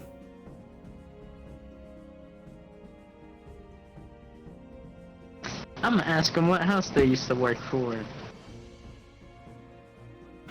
All right, go ahead and roll me a... Oh, well, okay. No, you roll it. Okay, so let me ask you, are you what is your intention here? Are you actually just trying some diplomacy out of curiosity? Are you trying to bluff them? Are you trying to intimidate them in some way? Oh no, this is just straight curiosity. Okay, so this is a diplomacy. All right. Well, let's see what happens here. That's 21. That's pretty good. I'm going to roll a sense motive for them.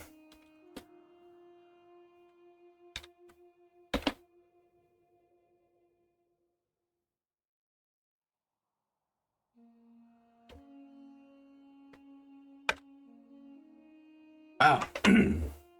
Okay, that's pretty good. You edge them out by 1, which is funny because they don't have a high sense motive. So they're, yeah, because when it sense motive, well, you know what? I might not have been fair to them on that though. Do. What is that tied to? That is tied to their. No, that's wrong. I'm looking at the wrong thing because I'm terrible at life. Oh, that's a wisdom. Oh yeah, they wouldn't have a. So yeah, you beat them, but just by 1. Yeah, they're just kind of like. Do you ask them this in Drow or in like common? Like In Drow, okay. so the Mind Flayer doesn't understand anything. Oh. Okay. So sure.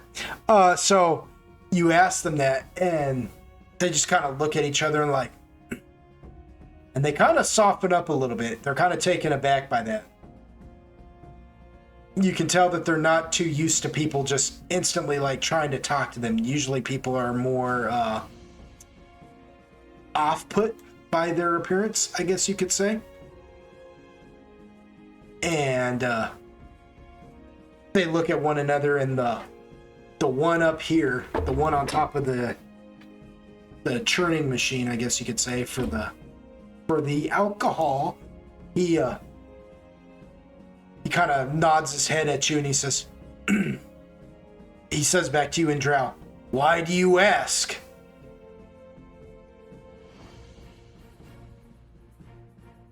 Just curious to see if we need to shed more blood.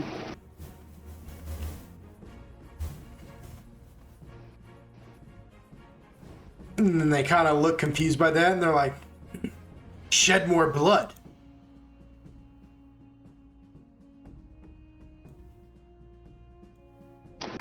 Well, you see, out behind us is a whole entire massacre, and depending on where y'all came from, I'll think about talking to him and letting y'all live. But if not, then y'all will have to die.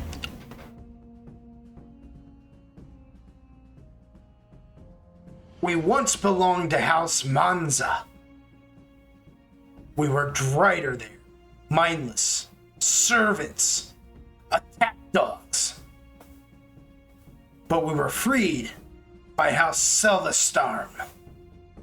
He freed us, and now we are free Drider, free to make our own decisions. But we belong to no house now. Selvastarm doesn't expect us to stay if we don't want to stay.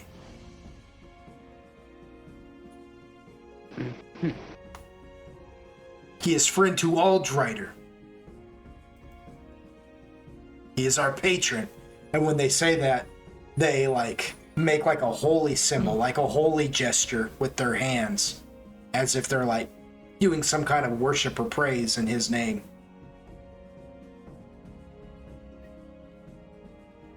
Now,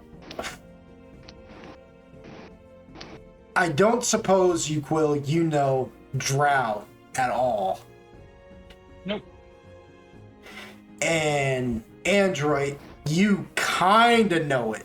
You get a bit of the inflection, but because there is a similarity between that and like Sylvan, right? And you know Sylvan, don't you? Right. Right. So there's this. I just know Elven. Oh, okay. You're like, right. No. No, so like, okay, so even that, like even this is like real tough on you to pick up because it sounds more high elf. It sounds more Sylvan than anything, right? Because basically all elves speak the same language except for high elves. They speak Sylvan, which is the language of the Fae, because they are high elves, right? But even then, even so, and then Agaragis, it's like, unless you know, do you know any of this? Do you know any of these languages? Sylvan, Elven. It'll be on your This character. is just very sounding, no? It'll be on your character sheet if you. I don't think I do. I think I only like know common and like something else. Well, you know Mike in it. Yeah. Yeah, that might be the only two. Okay. Yeah, Is it'll it be. gonna be on? It'll be on your front page in the stats section, and then there'll be a little section there on the right that says languages.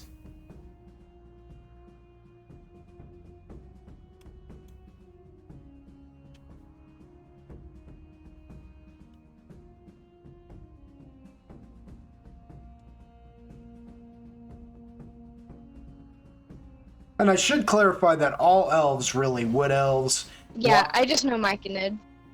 Okay. Might be. No, you're fine. That like wood elves. But we did talk about how like you're kind of capable of like picking up on languages after a minute, aren't you? Because that's kind of what the Myconid do. Yeah. So. Yeah, but even this went over your head because you haven't heard it enough to. You know what I mean? But we did talk about that. That's why you're able to communicate with like Android and Uquil and Zoltan now. Because you listened to everybody talk. You followed them guys. You followed Zoltan and Wolf around long enough and listened to them talk that you knew their language by that, because that's what Mike had to do. I remember. But you haven't heard. So this went over your head completely. All of it. And I should clarify that all elves kind of speak their own language, but it's all similar enough that they just call it Elven and there's no hang-ups. Except for Sylvan and Drow, because Drow is like dirty Sylvan, if you will. It is the undercommon of Sylvan. But yeah, even with that all said and done, and Android, you being able to pick up a little bit of what they're talking about, not really though, and Uquil, not at all. You guys do hear that name though. House Silverstar. I know And- Elven. Yeah, but you don't know of Drow. Fuck them motherfuckers. Yeah. But you do hear the name Selvistarm. And when you hear that name, well, it's really up to you how you want to take that. But to remind you, because I know that it's been a while since we played, and that information has probably kind of left you. You remember when you guys were talking to Shyla? Lord Valron's concierge, if you will, and you guys kind of got her to tell you what why Lord Valron had brought you here in the first place, or Veyron had brought you there in the first place, like what your mission was going to be. And she said, well, he basically wants you to go kill his brother. And that was the name of his brother, Selvstarm. So Selvstarm and Veyron are the sons of Lolth and Corlon the Rethian. So when these guys start talking about all that, you don't pick up everything that they say to Zoltan, but you do pick up on that name. They do drop that name, Selvstarm, and you know they just use the name of the guy that you're here to kill. And then you watch them make holy symbols in the air. And I'm not going to even make you roll for that, just because you've been around Otis. You guys were around Otis enough to know what worship looks like. So you watch them just do this like little holy worship thing in the name of after saying the name Selvstarm. So make with that what you will. Zoltan. So after they tell you that, what do you do? I ask them if both of them are working for the mindfuller or whatever it is. They kind of glance up in that direction of the magical darkness and they say, not really him. Go ahead and roll me another diplomacy. I would love to.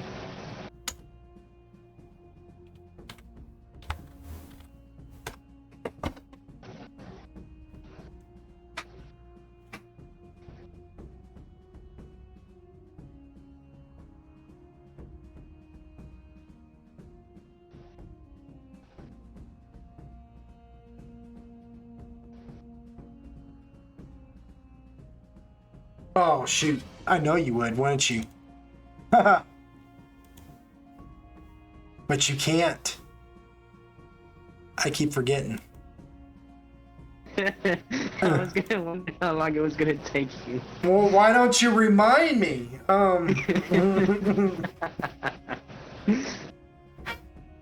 So, yeah.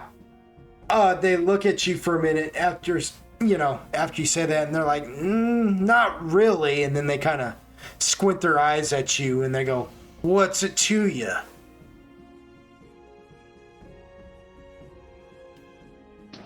I was just gonna give y'all the offer of not dying now and then just help us kill that man right there. I say him? I mean... Huh? I say, what makes you think we're gonna die here? You're on our turf.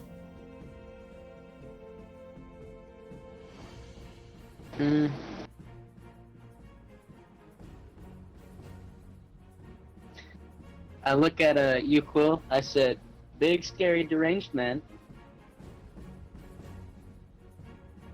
I look at Little Mushroom Man, I say, whatever that thing he is, makes your eyeballs pop out, that's all I know so far. And then I point at good old Android, and I say, he just knows how to make a good time. And good tunes. Android says, then show him a good time. Android doesn't know what they're talking about. And Android says, I don't know what you're talking about. That's right, because they're speaking in drow. Yes, that's all right. I will point out, though, Zoltan, you do know what a myconid is as far as Agaragus goes, but you're not entirely sure what kind of myconid that is. Yeah, I know what they are. I just don't know what they all do. That's what I meant. Oh, okay. Okay, I'm just making sure you know what all your knowledge is. They look at you, Quill, and they're just kind of shrug. They're like, I've seen worse. Oh. And they're like, and then they just kind of look around. They're like, however, I will roll something for this real quick, just because. Yeah.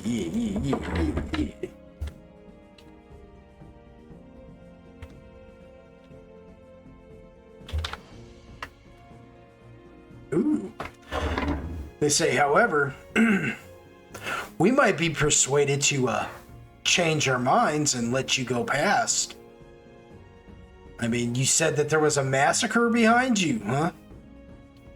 Well, that means something went terribly wrong with our employer's plan, and we're not necessarily with our employer's plan. We're not exactly beholden to anybody. We just worked this brewery, and we were doing something on the side to make a little extra coin. Are you the one with the gold that we heard about? Sultan, No, but Oh, nothing. I was gonna say, you can roll a sense motive here if you'd like. They're trying to be diplomatic with you now. Oh, okay. Yeah, if you want to roll that sense motive for me, that'd be lovely. Okay.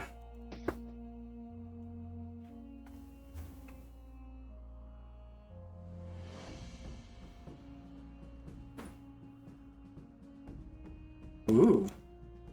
So you rolled a 23. So they look real, to you they look real shady. They seem almost like real shisty. But they do truly seem like they're open for business. Like, you know, there might actually be a solution here.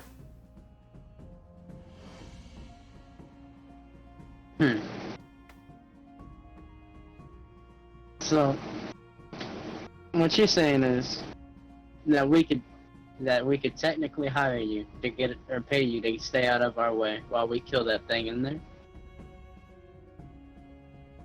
Say, you're just trying to get into that next room, aren't you? We could open the door for you and let you in. And tell you what, you leave him be, so we have something to show our previous employer, and we'll take care of the rest. He ain't gonna stop you.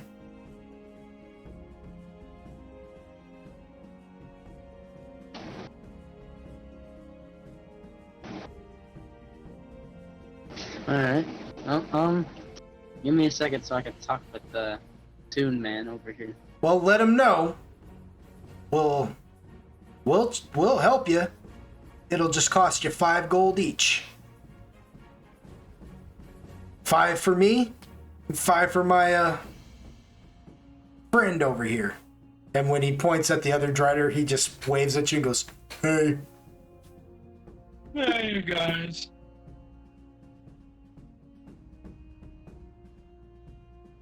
Like he does like the 2-finger wave, you know? Hey. You know, off to the side. Hey.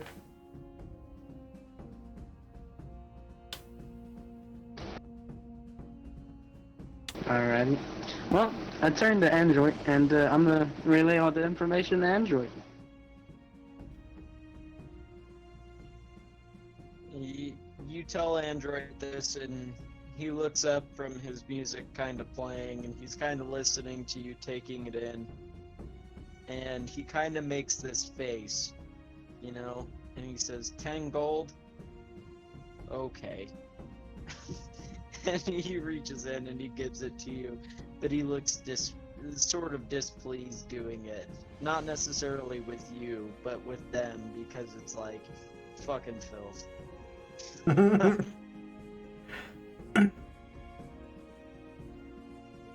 So, Android hands you the gold, Zoltan, and I suppose you make your way over there to give them the gold, huh? No, I'm not walking over there.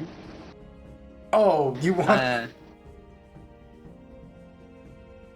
I'm gonna tell them that they can bring their silks over to me, and they can come get the gold.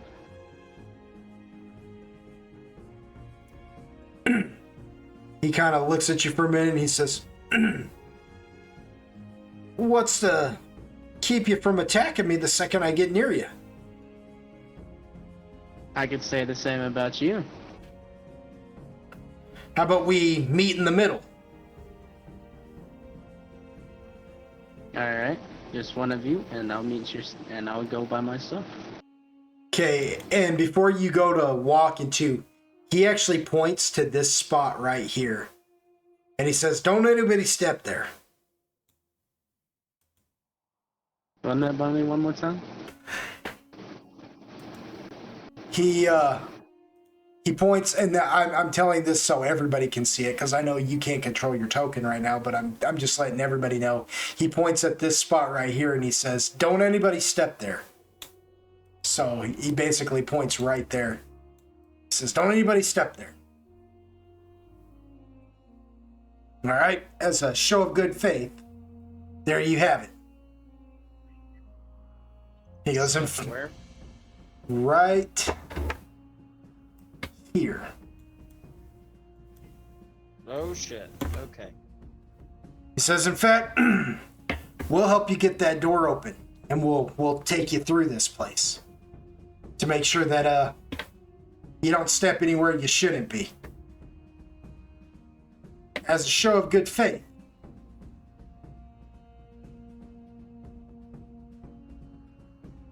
Alright.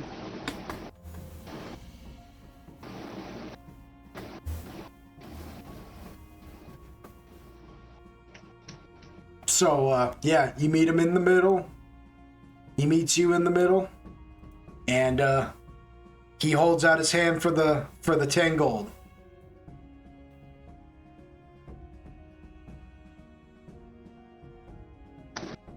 I put it in his hand. He takes it and then spits acid on you. No, I'm just kidding. He takes it. Dang it. I knew it. He's like, no, he takes it and he looks at it and you just see his eyes widen and it almost looks like tears are starting to form up in them. And he just looks at you and he goes, me and my partner over there, we can retire on this. He goes, this is gold.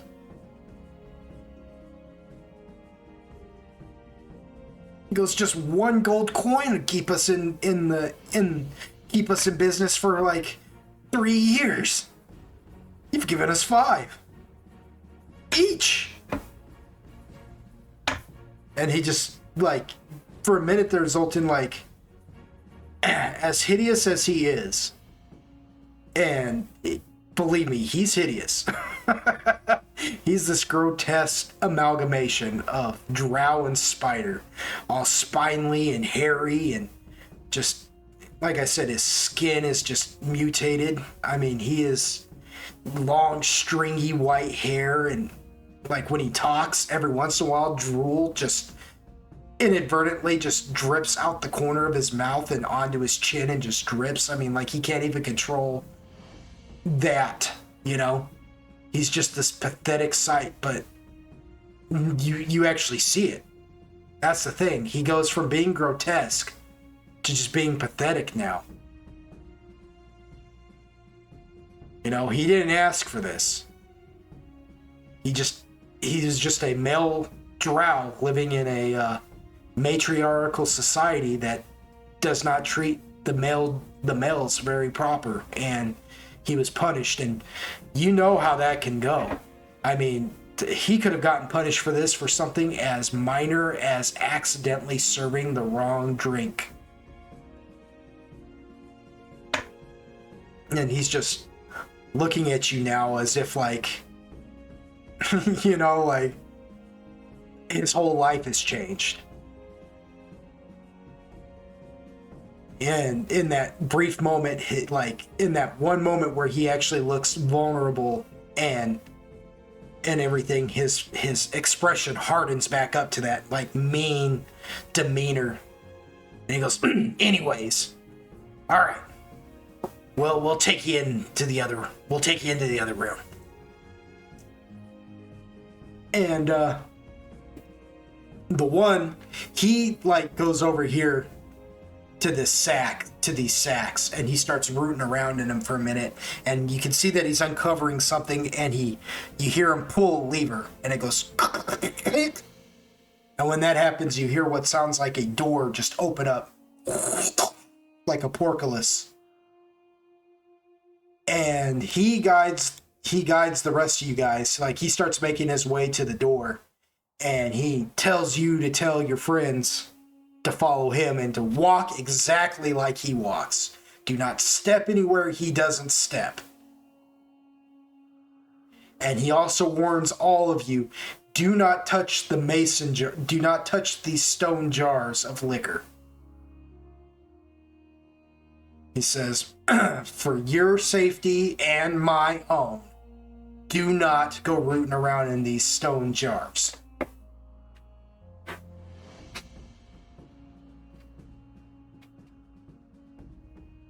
do you, yeah, so I'm assuming you relay this message to everybody.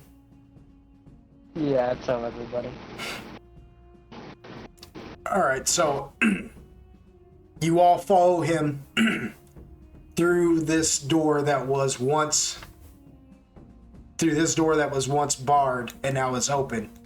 And he takes you down this winding tunnel, and it curves around and then comes down into the like what looks like a root cellar. And Agaragis, you recognize it to be the room that you were being held captive in. And in the corner of the room, you see all your stuff just hanging out.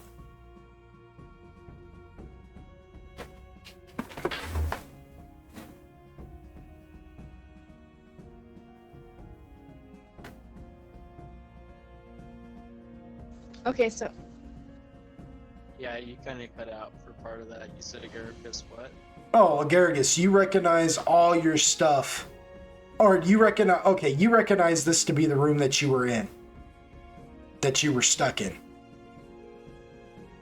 okay. That you were being held captive in. And in the corner of the room, you see all your stuff. Right. In the corner of the room, you see all your stuff? We're here.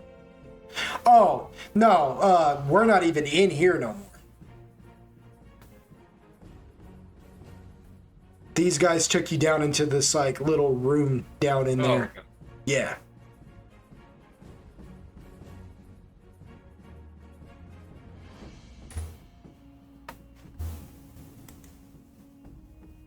Yeah, grab my shit. Yeah. While you're grabbing it and stuff, the one Drider, he kind of looks at you and he says in Drow. He says something to you in Drow.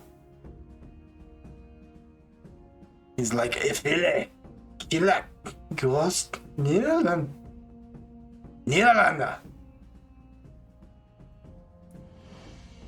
Which I'm sure you don't know what he said to you at all.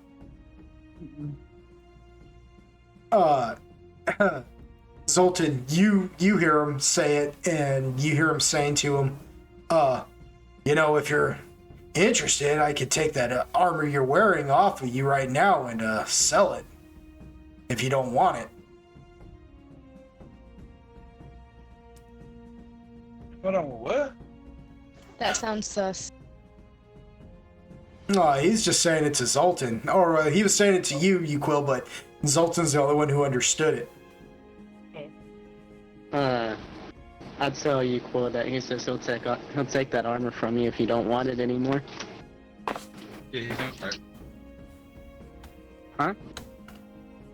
He's on actual crack.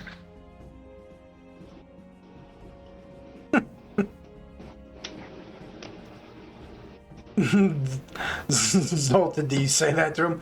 He says you're on crack. You see, big, scary man says you tis be on the crack. Says, well, oh, well, never mind then.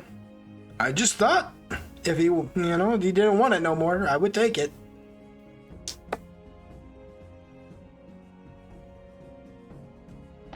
You cool one more time. Like, you're gonna use that you're gonna use your ult. You're gonna use that armor that you're currently wearing anytime in the future.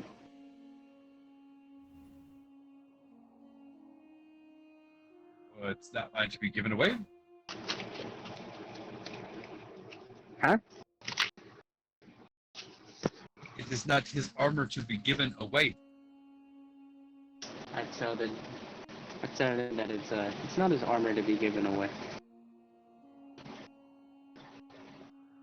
He just nods.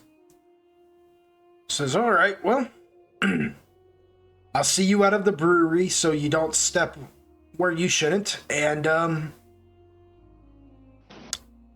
yeah. Next time I can't guarantee you will be welcome here at the alcove again, but I'm not the owner and I'm about to quit, so come back if you want. I don't care.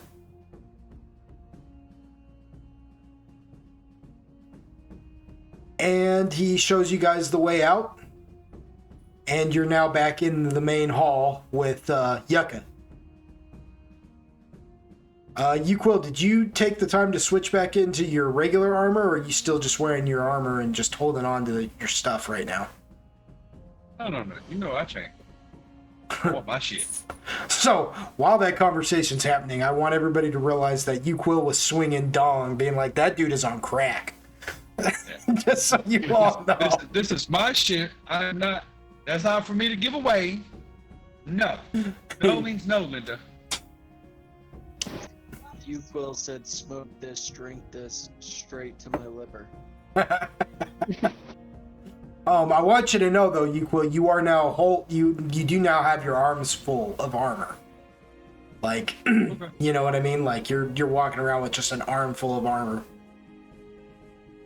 Like, you don't have any free hands. Let me just put it to you like that, right? But yeah, you guys end up back into the main hall with Yucca, and Yucca sees you all walking in there, and he goes, "Well, I take it everything ended well."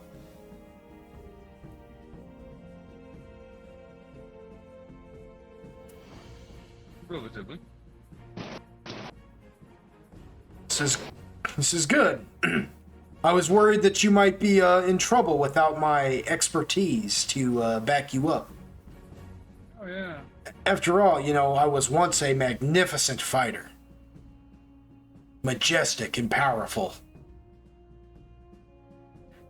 How much can I stand him sometimes? You know, the thing is, Uquill, if you remember correctly, you were told what Yucca actually was. He was once a pseudo-dragon. And yet, you realize now that he's still just BSing you. Almost as if he's banking on the fact that either you forgot, or he's forgotten, or he's just, you know what I mean? Hoping you don't know what that is. Something ain't right. Yeah. But he's like, I was majestic and beautiful. One of the greatest warriors in all the land. You know, one of the chief dragons once, he offered me his daughter. But I had to turn down because I said no. I said to her, I said, Brandy, you're a fine girl. And what a good wife you would be. Nice. I'm pretty sure your sister sang that song better.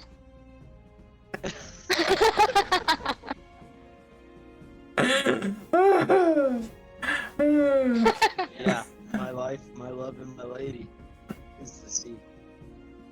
Amen. Android just kind of nods. He says, it was a... Now he's playing Brandy. Yeah. Like, you see Yucca, like, actually wipe a tear away from his eye. Says, anyways. Better than Lars. Well, shall we be on now?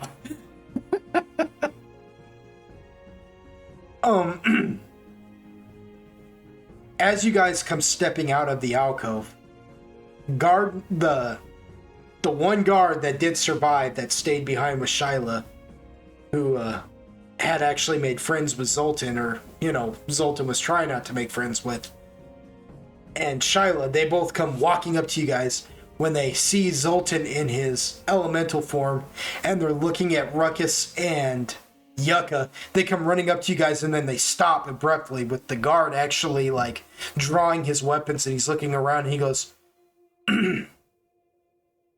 and he's just watching to see... to him, it looks like you guys may be fighting these things at first. And he says, is everything okay?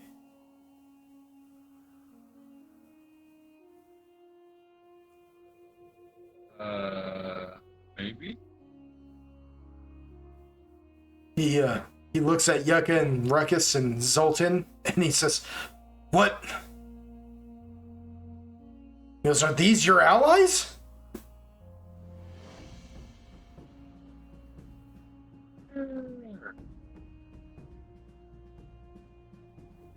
That he kind of slowly puts his weapons away, and Shyla comes walking up and goes, no,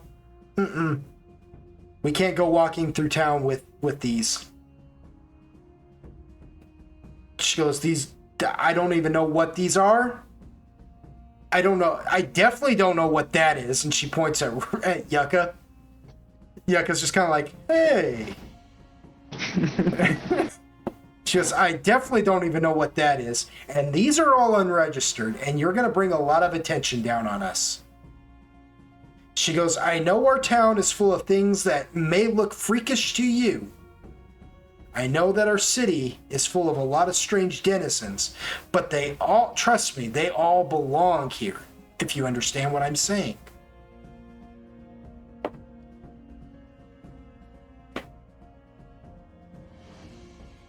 Says, is there some kind of accommodation we can give your pets while we take care of the rest of business? Android looks at you, Quill, and he says, skin him a rinky dinky dink.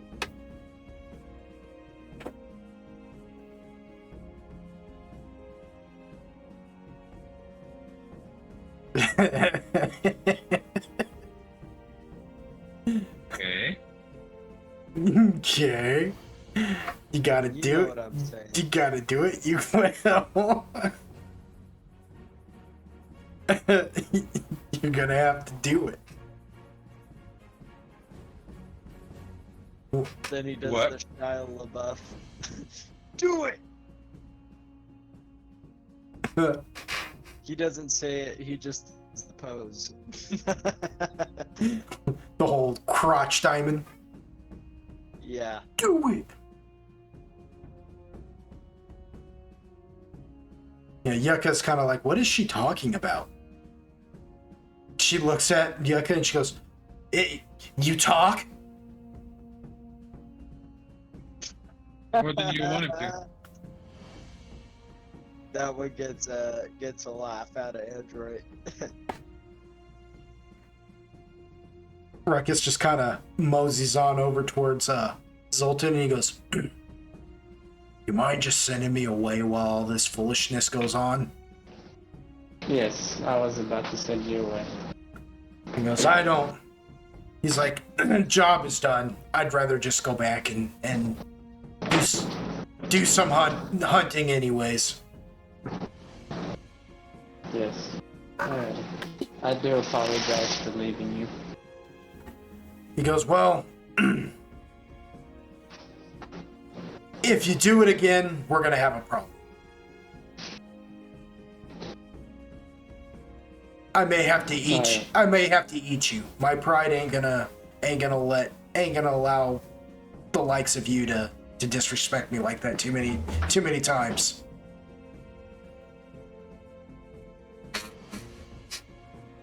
He goes, but I'm just telling you now. It's nothing personal.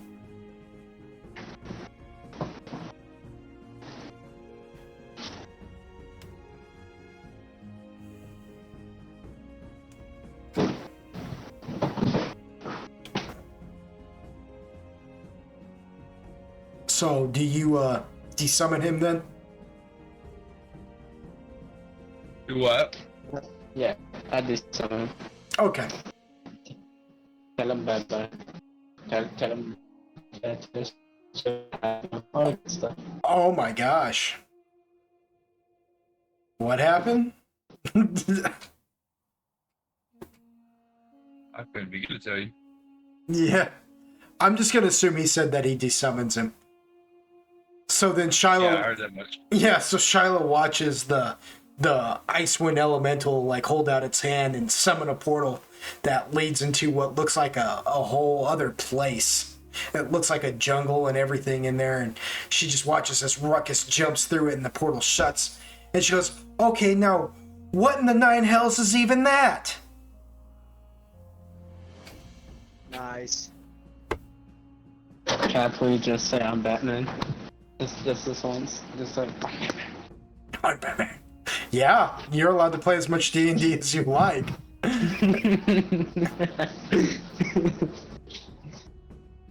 She looks at you and she goes, is that an elemental that's talking and summoning these things?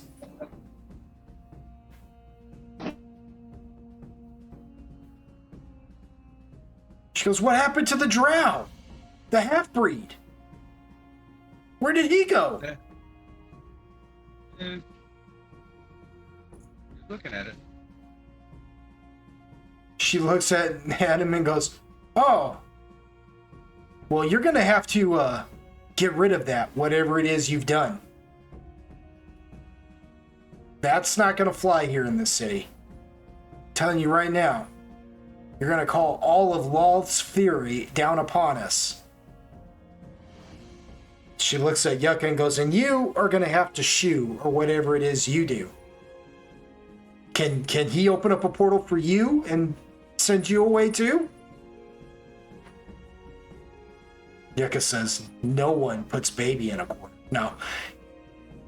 Yeah. It's just so funny. Yeah. No.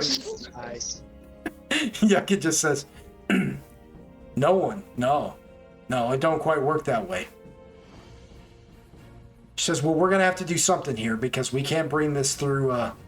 We can't take you through the city. Can you just wait here till they come back then, or something, to get you?"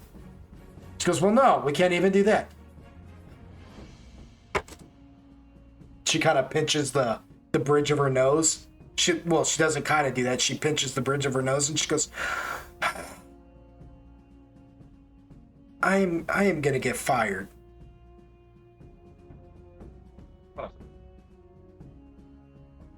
She says, "Okay, so what do we do about him?" She's asking you guys now. And she looks at you, Zoltan, again and goes, and fix your face." Fix your face. I think transform into an elemental. Actually, that's funny that you should mention that because her face is jacked up right now. She's all cut up from where a glass got smashed in it. So when you say that to her as you're changing back, she kind of like gasps a little. She's like, "Is it really bad?" Kind of touches her cheeks. She's extremely vain, in case you can't tell. She says, "Don't look at me. I'm hideous." What does that mean? What does that mean?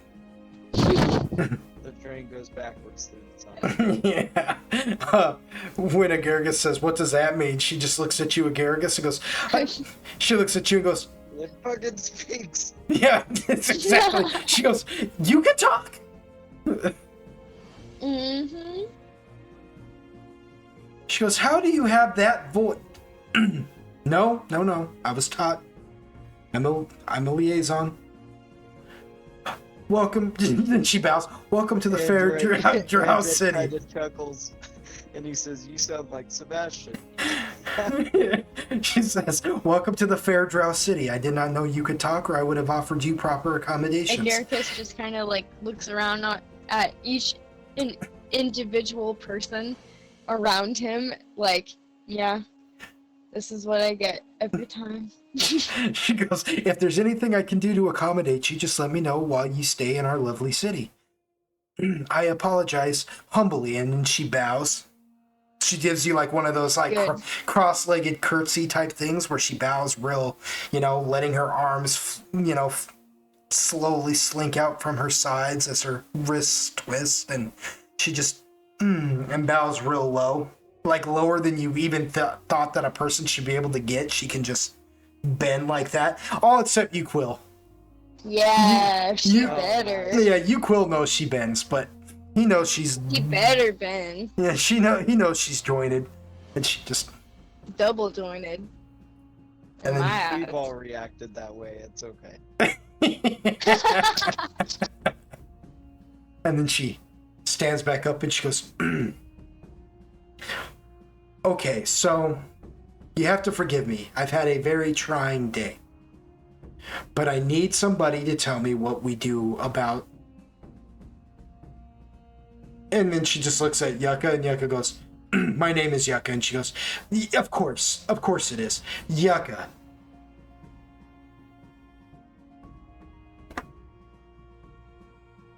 So what do you guys do? You're just bound and determined to try to make me say it. Everything has a price.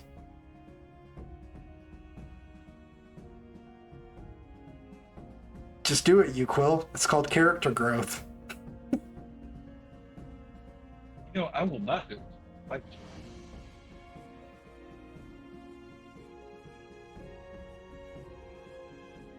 Well, do you guys have any other plans? Because you can see that Uquill is being stubborn.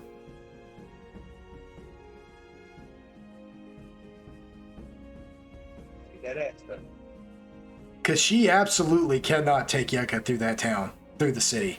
There is no way he will just walk through that city and not cause a commotion.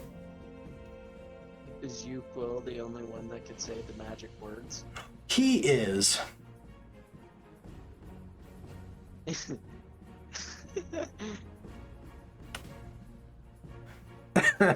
uh, Android looks at Uquill and he says, well,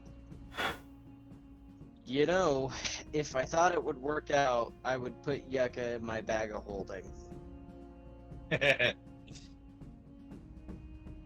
Will does kind of like raise an eyebrow and is like, yeah.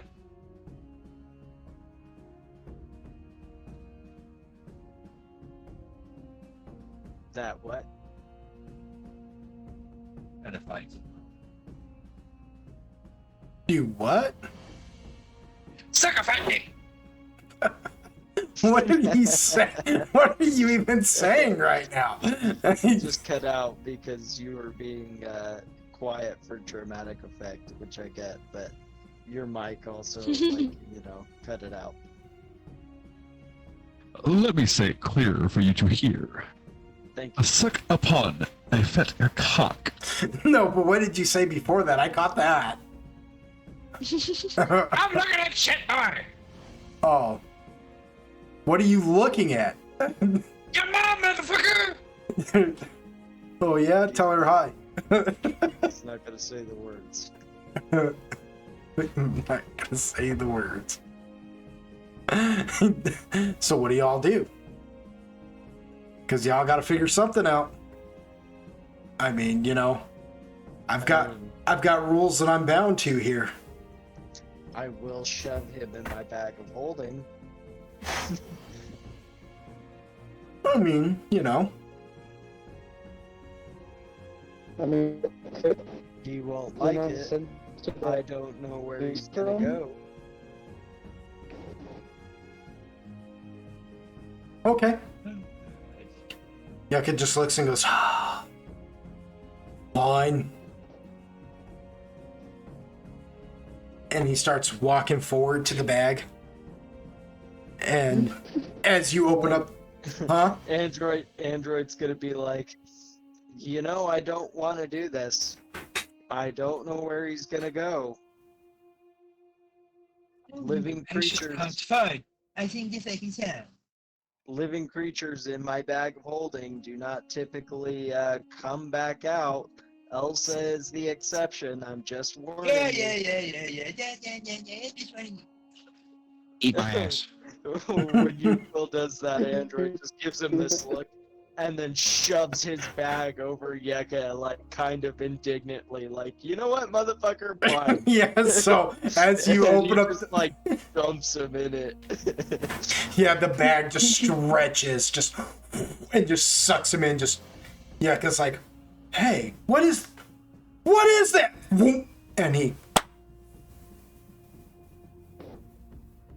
and you look inside the bag and you don't see him.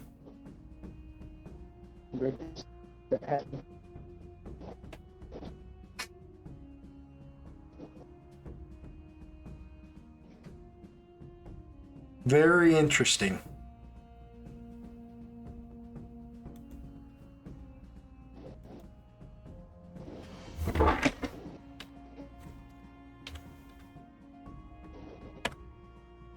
Oh, very interesting indeed. All right, so yeah. So after that happens, Shyla looks at you, Android, and that whole thing that just happened with the bag of holding and everything, and she looks at your bag and she goes, It does that? Android looks at her and he says, if you speak a word about this, you know, your master will be hearing about it. But yes, it does do that. She says, word to the wise, don't do that in front of anybody else. Gotcha. She goes, not even my master. Excellent. Good advice. I'll keep that in mind. She says, well, now that we're taken care of, let us return in Depeche back to Lord Veyron's. And you all begin to make your way back through Drow City. And it is quite the trick. You guys get some funny looks, but for the most part, because you're being escorted by Shyla and visibly one of the people that everybody knows works for Lord Veyron, the bodyguard, nobody dares even try anything. And in fact, they make a point of taking you guys in a real roundabout way to keep you to keep you away from as few crowds as possible. Like they're trying not to get you guys jammed up again, because the last time you guys got in jammed up like that, Agaragus got kidnapped. So this way they can keep an eye on everybody and everything that is going on. And it's the funniest sight, because there's Quill walking down the street with arms full of armor. You got Android, who's still walking down the street. I assume he's still playing his guitar. He's still what? Playing his guitar. Oh, yes. You have Agaragus, who just looks strange. You got Zoltan, who... You take that back. You got Zoltan, who, for all intents and purposes, actually looks like he should be there, except for the fact that he's a half-breed. But that doesn't actually surprise anybody, because so is the bodyguard. So is Lord Veyron, for that matter. So, Zoltan's the only one that doesn't really get a lot of strange looks. And when you guys return to Lord Veyron's, the walk through town, because you have to go a roundabout way, takes most of the rest of the day to get there. You can't really tell. You don't have sun or sky or anything to give you time. You can just kind of feel it in your body. And now that everything is kind of calmed down and everything, the wear and tear of the day is beginning to play upon you. You, Quill, you're feeling a little stiff. You did fall through a stone table and snap it. Android, you think you may have cracked your tailbone, but you're not entirely sure? Accurate. Agaragus, you feel a little dizzy. There's a couple of times where you actually have to steady yourself, because you're like, oh man, I might have a concussion. Can you repeat that? No. You have to steady yourself every once in a while. Like you feel dizzy every now and then, because you're just like, oh man, I might have a concussion. Okay, that's accurate. Yeah. Zoltan, you're actually fine. I mean, for all intents and purposes, Zoltan's just walking down the street like a dandy. He's just like, if you're blue and you don't know what to do, you know what I mean? He's just humming. Nice. Just doing his thing, I mean, he really didn't experience any kind of aggravation that whole fight. While you guys are walking, the bodyguard learns of what happened to his comrades, and he makes a holy sign and mumbles something under his breath about Veyron. Almost a worshipping, thing. Shyla does her best.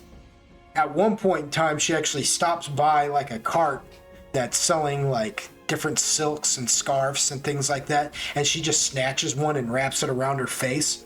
And when when the vendor goes to protest, she just looks at him for a moment and shows him her insignia ring, and he apologizes. And when he does, she's in such a mood, she slaps him across his face for his insolence. I really thought you were gonna say titties. No. I mean, No. but I mean, you're allowed to, we can play as much D&D as you like. You're allowed to imagine she slapped him anywhere you that's want. not no.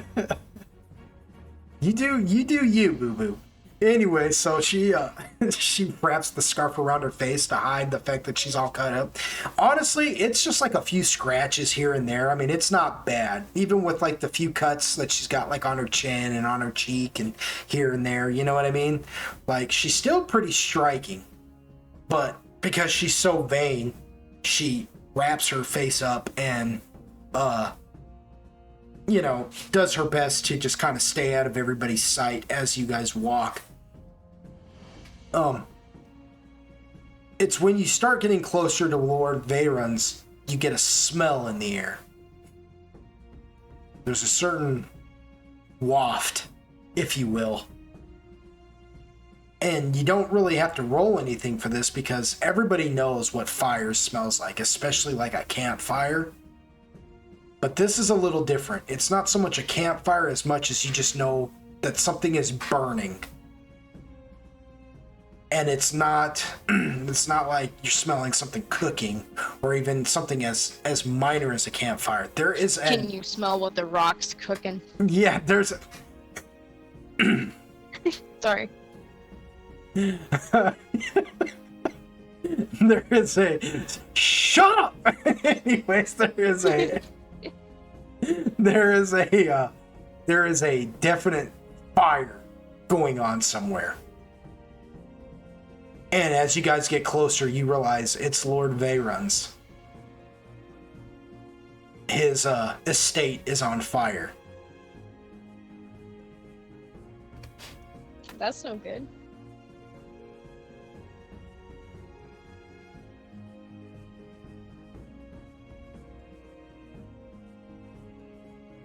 What do y'all do? Cry? For him? So Agurgus is crying, which I imagine sounds like one of those squeeze toys, like one of those rubber chickens. Yeah, it sounds like one of those rubber chickens. Ah! Ah! Oh, it's canon now. Sounds like a fucking lobster when you drop it in boiling water. Yeah.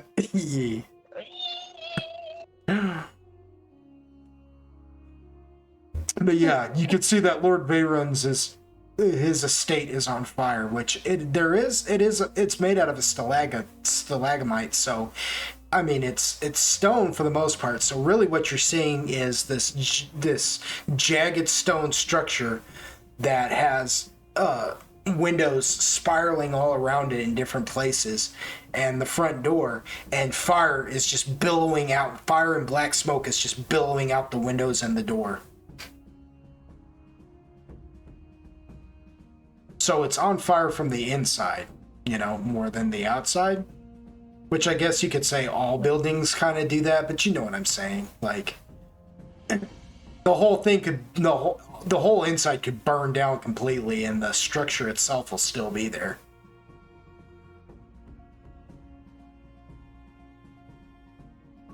So what do you guys do?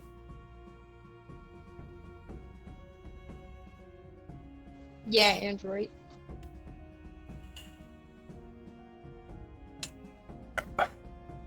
I love how you just pass the buck to Android when things like And this then happen. he didn't even respond. Yeah. When things like this happen, Android, what do we do? Crickets. Android's not having it right now. He's minding his own. Android's in the ice. Okay. He's supposed to fix this. let me ask you, because Android's kind of having an issue right now, what is that all about? Describe it for me. Tell me what is going on with Android in his mental state right now. I imagine everybody's looking to Android being like, Android, what do we do? And anytime somebody even like is looking his direction, he kind of looks at them and sees them frozen in ice. Or, you know, he's kind of like, Yes, I will help thinking you. about it, recalling some of the memory, and when somebody says something to him, he kind of looks up and he's like, what? You know, like he's not all there. He's playing his music, you know, he's just kind of trying to all shut it out.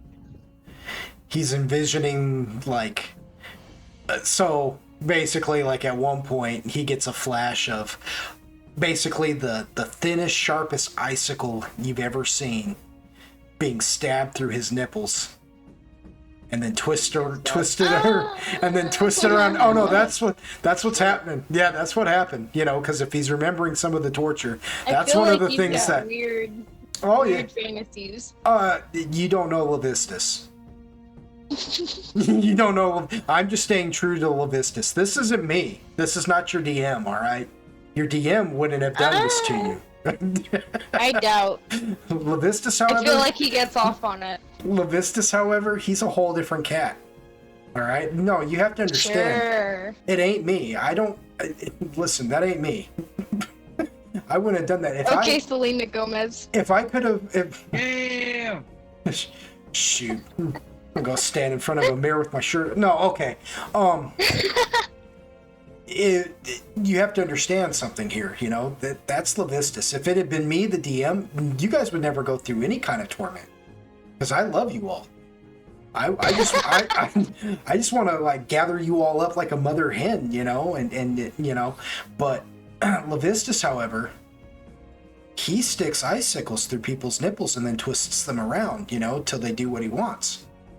In fact, to him, it's not even torture. For him, it is the luscious glory that is the pain that he can bring upon you. You know, he has such sights to show you, such wonders to share. The decadence of blood and viscera. Whatever that means.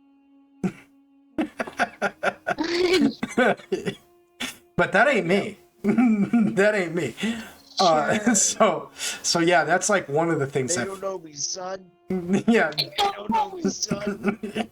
Android carrying blocks of ice through the fucking fields of snow. They don't know me, son. They don't know me, son. Yeah. Yeah, barefoot. Yeah. Till you get frostbite on your feet and it eats your whole feet and you're doing nothing but walking on stumps and bone. Only to get to the very top and have your feet just repair themselves and handed that same block of ice and told to walk it back down. It is so cold that your skin is sticking to it, so when they take the ice away, it tears the skin away from your forearms, your hands, your chest. Any part of your body that's touching that ice, it just pulls it away and tears it away as one, you know, looks like gooey grilled cheese.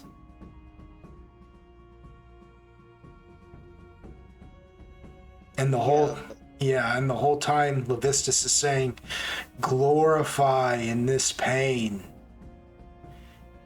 Revel in its glorify in this pain. Revel in its indulgence.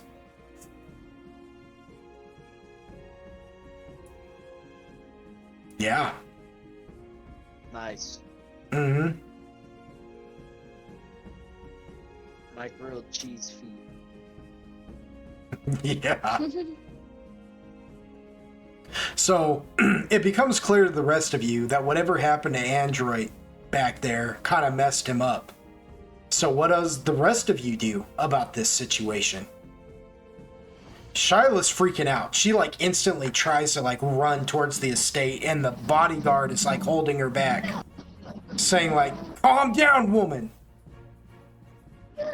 I cure android's depression.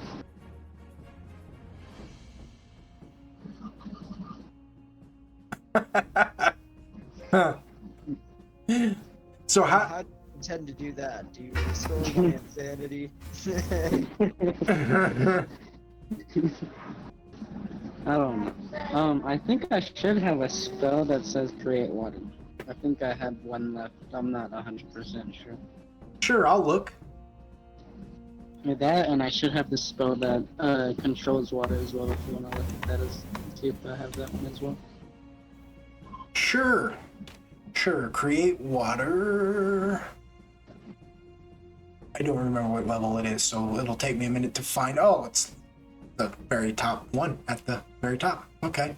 So create water. Yes, you do have one prepped, and then control water. Is that what it's actually called, or?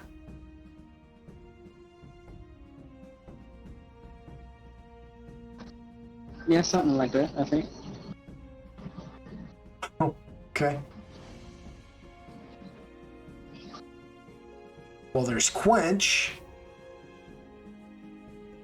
What? Oh, but you don't have nothing prepped in that. Water breathing. Beast claws.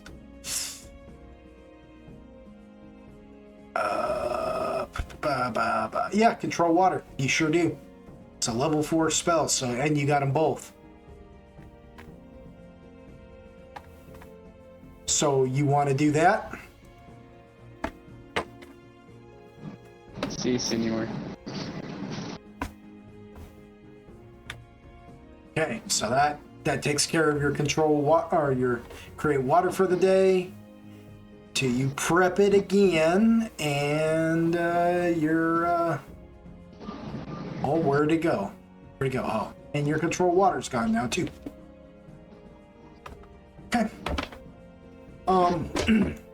So you create some water. Describe it for me, Zoltan. What do you do? How do you go about doing this? Oh, you see, I walk up closer to the place, right? Mm-hmm. And then I start creating the water, and then I start controlling it. And like you said, there's windows, so I put the water through the windows and start moving the water around to try to put out the fire. Okay, yeah, so you basically just start creating water snakes that just slither through, the windows and the door and everything, and you just start working to try and put this fire out. Which it is a lot of fire.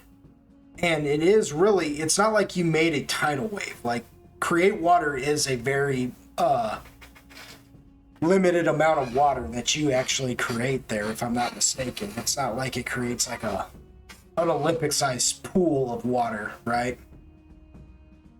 But I would say that it creates enough that like you can create the water and everybody can drink on it, So you're basically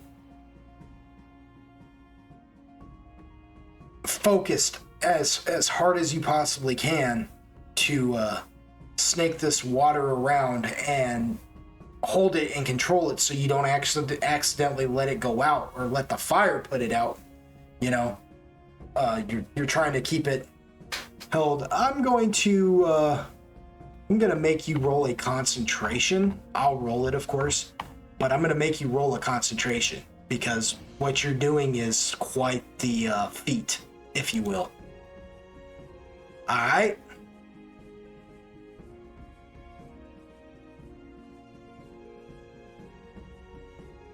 Okay, you rolled a 20.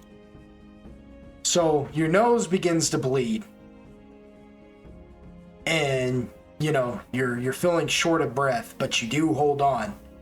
And it does take a considerable amount of time. Like 30 minutes passes before you finally get the last flame out and you can sense it.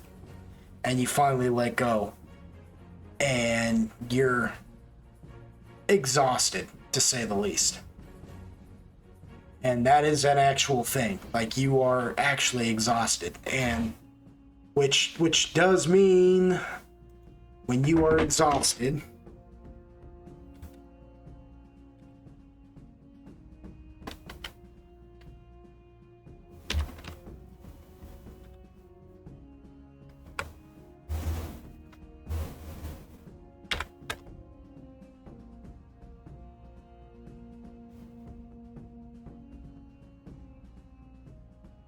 you move at half speed and take a -6 penalty to strength and dexterity.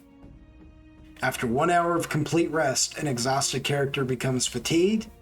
A fatigued character becomes, but you will become exhausted again if you do something that would normally cause fatigue. So you're tired, like you're spent. If something attacked you right now, you would have a hard time fighting it off, you know? And because that was quite the thing, you know. Everything has a price.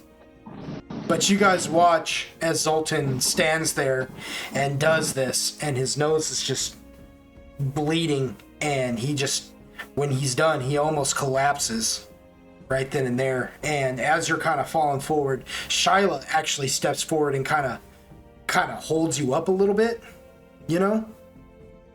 And she looks into your eyes, Zoltan, and she's just got this, like, deep admiration for you. So make of that what you will, Zoltan.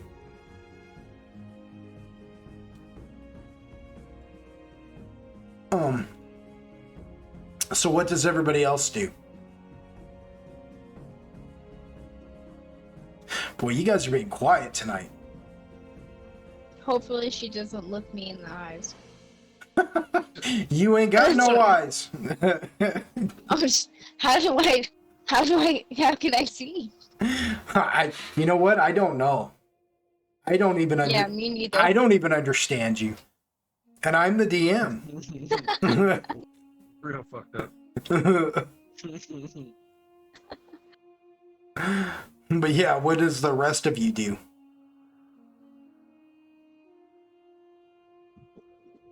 So he's making water. Yeah, he's done with it now, but like, yeah, Shyla's over there just kind of making the googly eyes at him. You know, when Fuck out. well, like, you know, she you can see it on her face, like, you know, when you and her hooked up, that was just like a physical thing, you know what I mean? Like, but like, you can see it on her face while she's looking at Zoltan. He just put the fire, like, he pretty much just gave it his all to put out the fire in her home. And like, the way she's looking at him right now, like, you can see right now, she'd marry him if he asked. Well, Yeah. Like, you are quite familiar with that look. You've seen it before. You know? I'm here. I'm just. But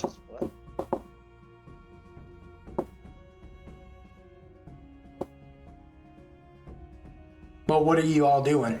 Yeah, but what are y'all doing? I'm taking a nap.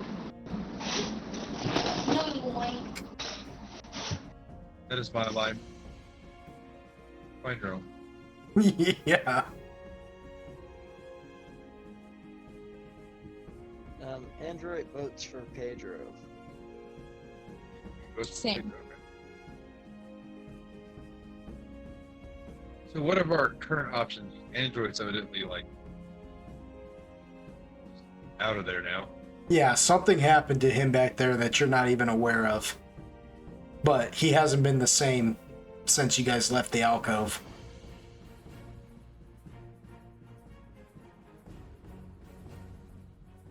Zoltan's about dead on his feet. Agaragis is chilling. Straight chilling. You should probably like take a moment to chill. It's been a long day, but We have to go see Dum Dum right now, don't we? Veyron? Yeah. Yeah. Right now? Yeah, it's his place that was on fire. It's where you were staying, technically. I mean, I don't know. Fucking run at it. What do you want me to say? Like, the place we're staying at's on fire. I don't know. Yeah. Have a fucking tea in the park. Gee, I don't know. So you go busting up in there now that the fire's out. Yeah. Yeah. You're just like, I'm... Yuko's not afraid of a little fucking fire. Okay, oh, fire. Stop being a bitch and get on the fire! I'm gonna say that Android's following Uquil's lead just because it's kind of like, well, he's the one punching things, so I'm gonna keep playing my music following him. You guys walk in there and you see, as you come busting up in there, Uquil, you see like dead drow everywhere. Some, a lot of them look like the bodyguards, you know, they're Veyron's men, but there are also other drow there. But these aren't drow. They're kind of like the ones you saw earlier, the half man, half spider. But they're different, larger, much more muscular, and they don't even look like drow. Let me put it to you like this: they look like a cross between, and you would know what one of these are. They look like a cross between an Umber Hulk and man. They're hairy and just completely yeah, they don't even look wretched like the other one did, like the Drider you just saw did. These guys actually look buff, and in a way they almost look perfect in a sense. They're just, some of these are just laying around dead as well. Like a massacre happened here.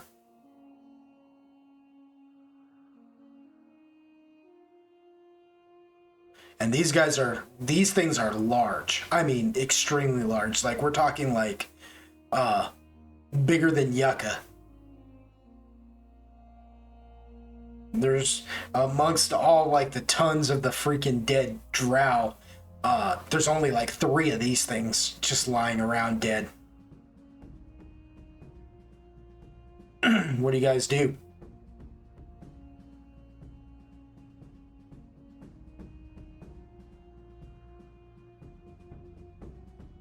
And Zoltan, you've never seen a thing like this before in your life. Ooh. Ooh. Gross. Like, that just looks gross to me. I don't... Ugh. Look at that. Dark Souls boss. Yeah, it's... Ugh. Titties. No, like, no. It ain't even worth it. Spider titties. Oh, whatever. I mean...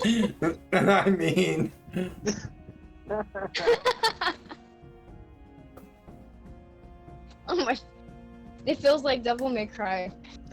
Android's jamming out. Letting you pull punch stuff.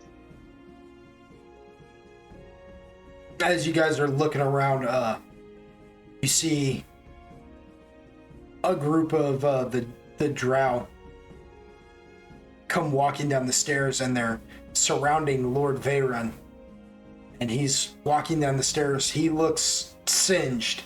He's not even holding a drink in his hand, and his clothes are all, burnt and torn and everything. And he comes walking down the stairs with his men, and he's just like, a perfect end to a perfect day. And then he looks at you, Quill, and he goes, I see that you were successful. All things considered, I guess. Says, wonderful. And he runs a hand through his hair, his long white hair, and just kind of shakes his head and walks over to walks over to the one bar that hasn't been burnt down and pours himself a drink. He says, let me ask you, do you know why you're here? Why I asked you to come?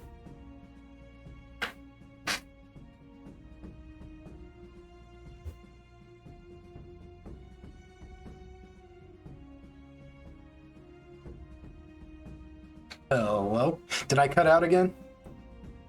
For me, you did. Okay, what part did you catch? I don't know why I'm cutting out so much on this thing. I thought I hooked up a plug into it, but apparently not. He said he walked up and said something. He says, let me ask you guys something. Do you know why I sent for you or why I invited you here? Why you, what? Why I invited you here?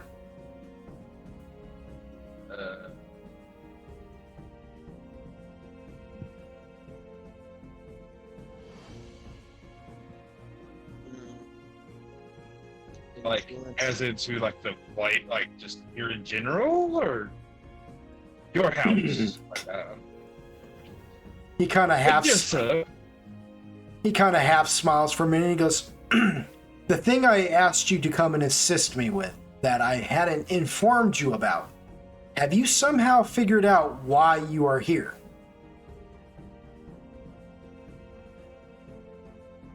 Why you what? Why you are here?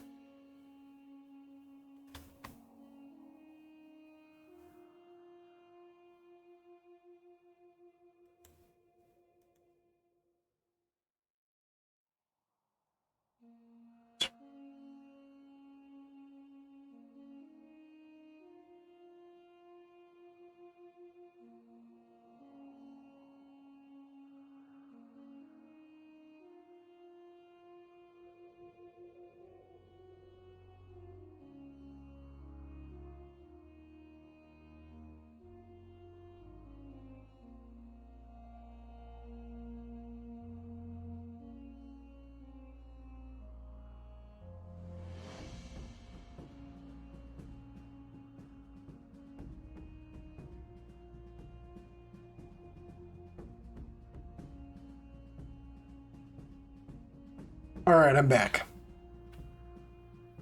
So it says, Are you sure? yeah, well, I just exited out to see if that would fix whatever that issue was. That, because it's been doing this all night, and I really don't know what, I'm watching my voice bar on the OBS, and that's not crapping out. And I'm not crapping out on the, well, yeah, my signal is dropping in Discord for some weird reason. I'm getting some kind of interference, so I don't know. That's probably what's causing so much of the cutout. But Possibly. yeah, and I don't really know why. I really don't. Normally, it's actually pretty high. That's why I got that plug-in, because I thought maybe it was just something else, but I guess tonight I just don't have good service or something, I don't know. I don't freaking know. So I apologize to the listeners at home. We were just plagued with a lot of technical issues tonight. Sorry about that. Well, I'll work on it next week. Anyways, though, so no, but he does look at you and he says, did you somehow figure out why, what it is that I require of you? Why I've asked you to come and assist me with? You said to kill things? But I didn't tell you why. Well, I mean, yeah, granted. Oh, Android's response was influence.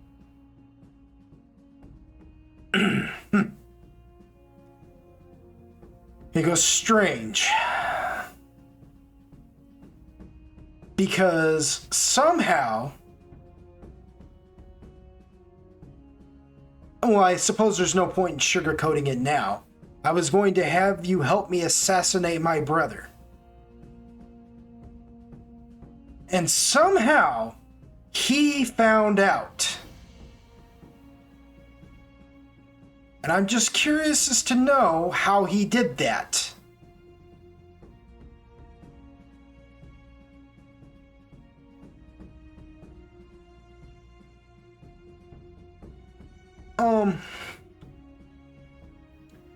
I will allow Android and you, Quill, to roll intelligence checks. Only Android and you, Quill, because only Android and you, Quill, are going to be able to figure this out. Intelligence. Oh my gosh. Best I can do. It's all I can do. That's all I've got. That's all I got. So, Android, you are feeling you are just feeling a type of way right now. You're listening to what's going on, but yeah, you're listening to what's going on, but it's just, it's just not working for you. It's strange. It's hard for you to even care, I guess you could say,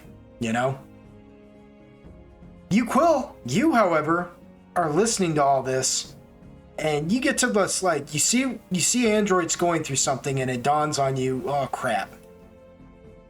If I don't actually hunker down and get to thinking about this, we're not going to figure it out, because something happened to Android, and it's just, he's a changed man right now. Yeah, quite right there, Scooter. So you get to just thinking it out, and you start piecing it together, at least part of it. You remember Shyla actually told you guys why you were there. She wasn't supposed to, but she did.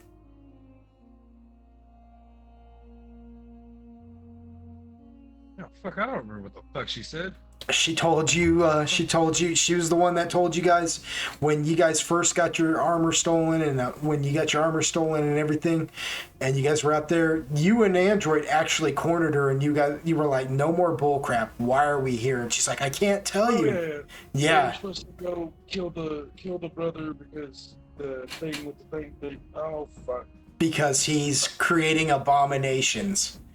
Yeah. And you now see those 3 abominations laying in here.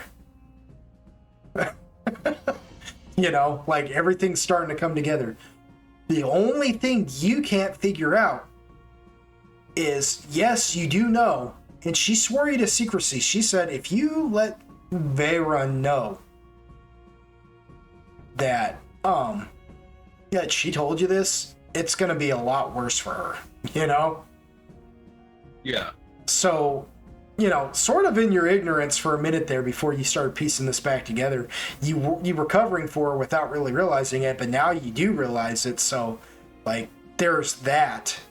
But also, what you can't figure out is, how did this guy know? Like, how did this dude, Silverstorm, how did he figure it out? What could have happened that tipped him off to your guys's, coming? And that's the only thing that's perplexing you. It's why the fuck? Yeah. Like, how did he figure it out? He wasn't supposed to know. Mm-mm. I will, just out of, well, it's sort of we don't have investigation checks, right? So, so I will allow you to roll another intelligence check. So maybe you can deduce something else, like another, give yourself another option as to what you could possibly do in this situation.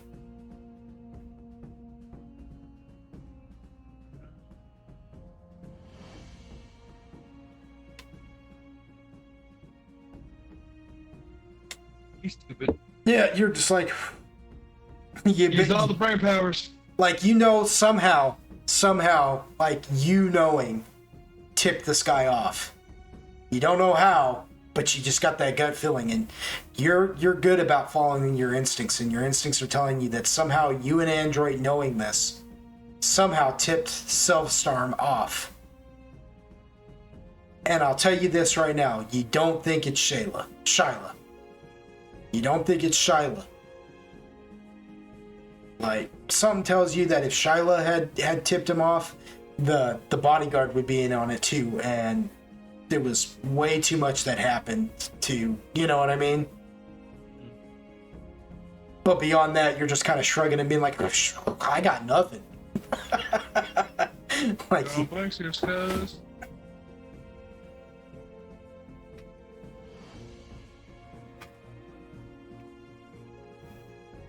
Android, would you like to try and roll another intelligence, or are you kind of just, I just don't even want to?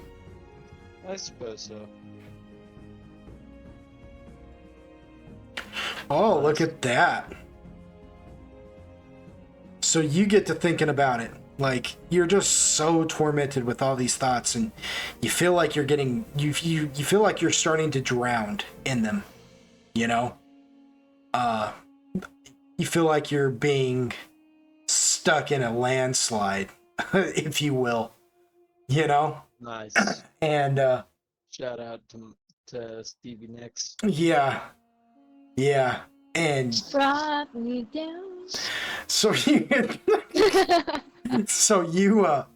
fight your way out of it, you know, and you know that this is an issue, and you've got to, and you can see you Quill over there giving it a thought, and like he just kind of, you see him kind of come to some kind of conclusion, like you see it on his face, but something is just perplexing him still about it, and much to his credit, he looks really serious about it.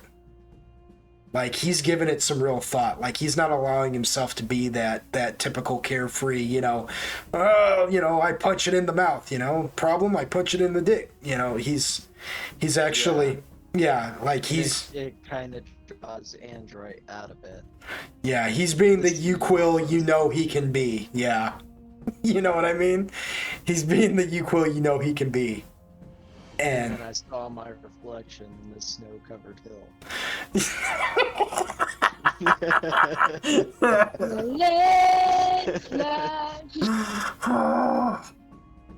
Yes. Yeah, well, I mean, it's fair. It's a fair thing, you know.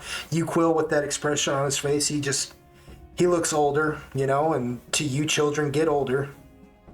And no, but you're getting old now too. You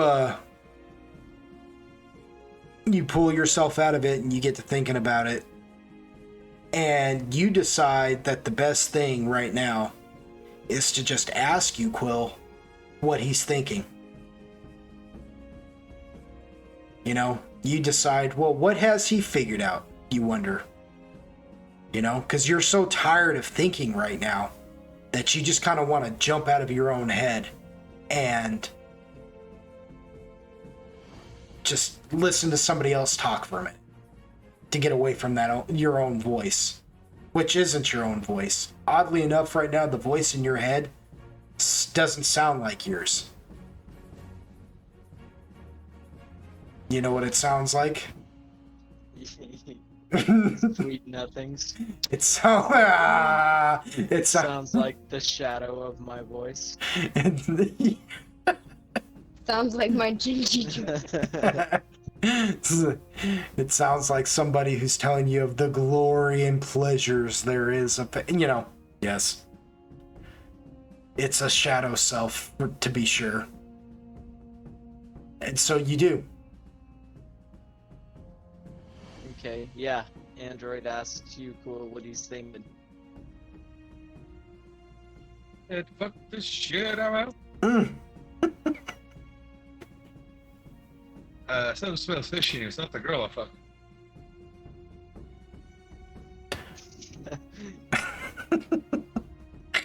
Manager comments limited.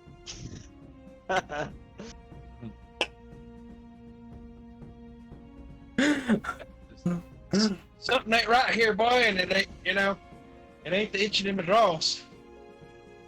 He knows that we know that he knows that we know. That he knows.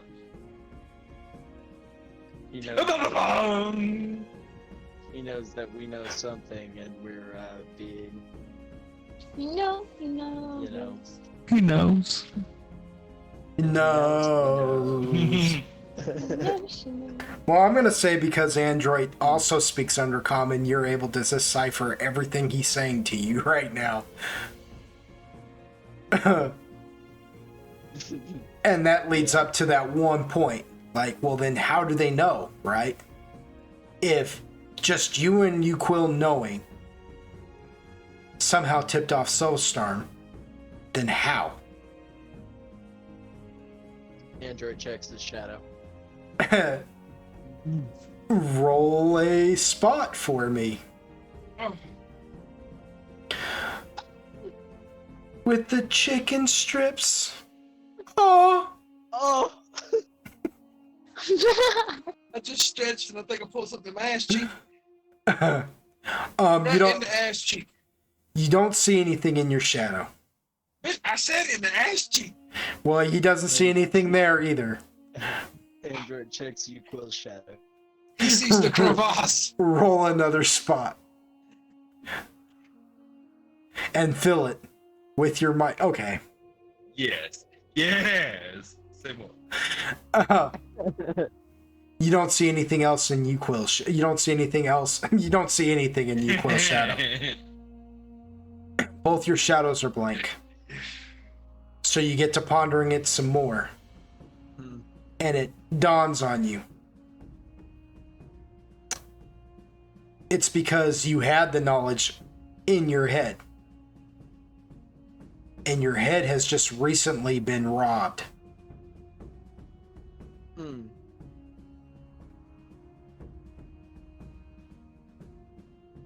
And there can be no doubt.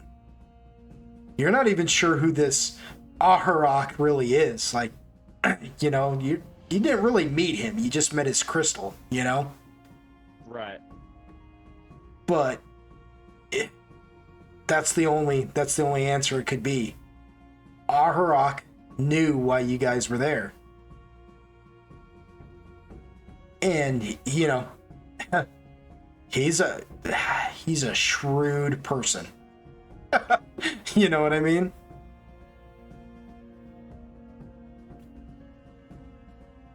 He must have went and sold the information to the highest bidder.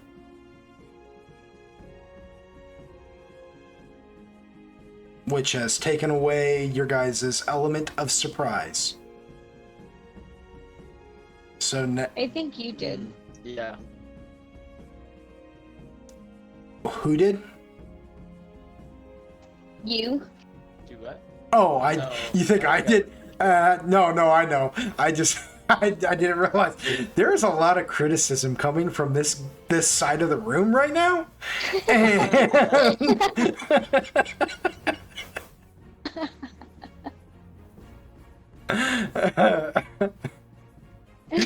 I maybe I need to explain to you D&D and, you know, like let me explain to you. No, not D&D. Let me explain to you physics, you know, cause and effect. For every action there is an equal and opposite reaction. Are you telling me or you? Stab me in the leg with a fork, I punch you in the face. Yeah, like Equal to. if you're dealing with somebody like Carabas Aharak and he finds out information and dirt on you that he can sell, what do you think he's gonna do? Nothing. None.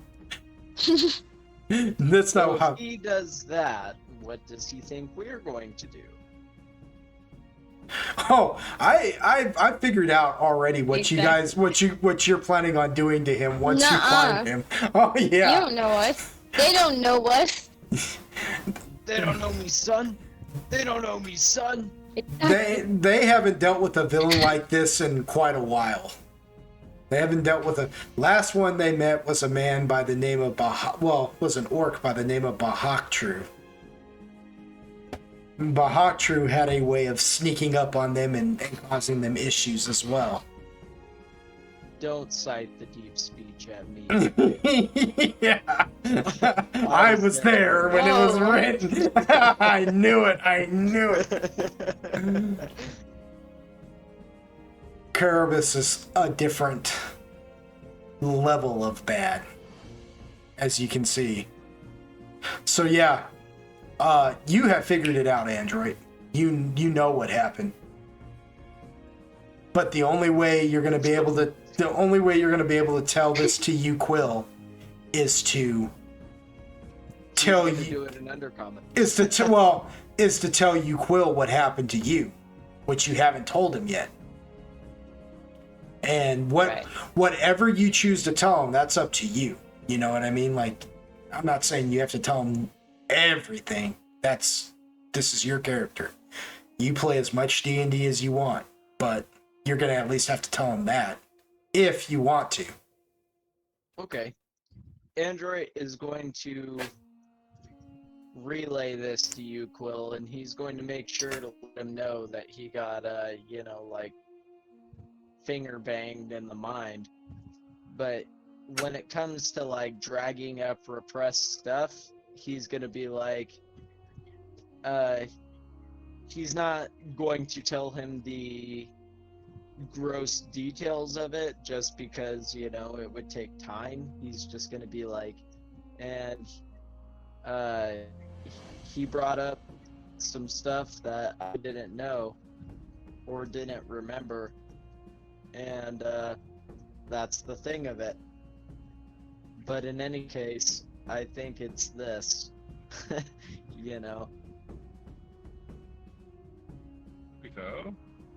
Here we fall. So now you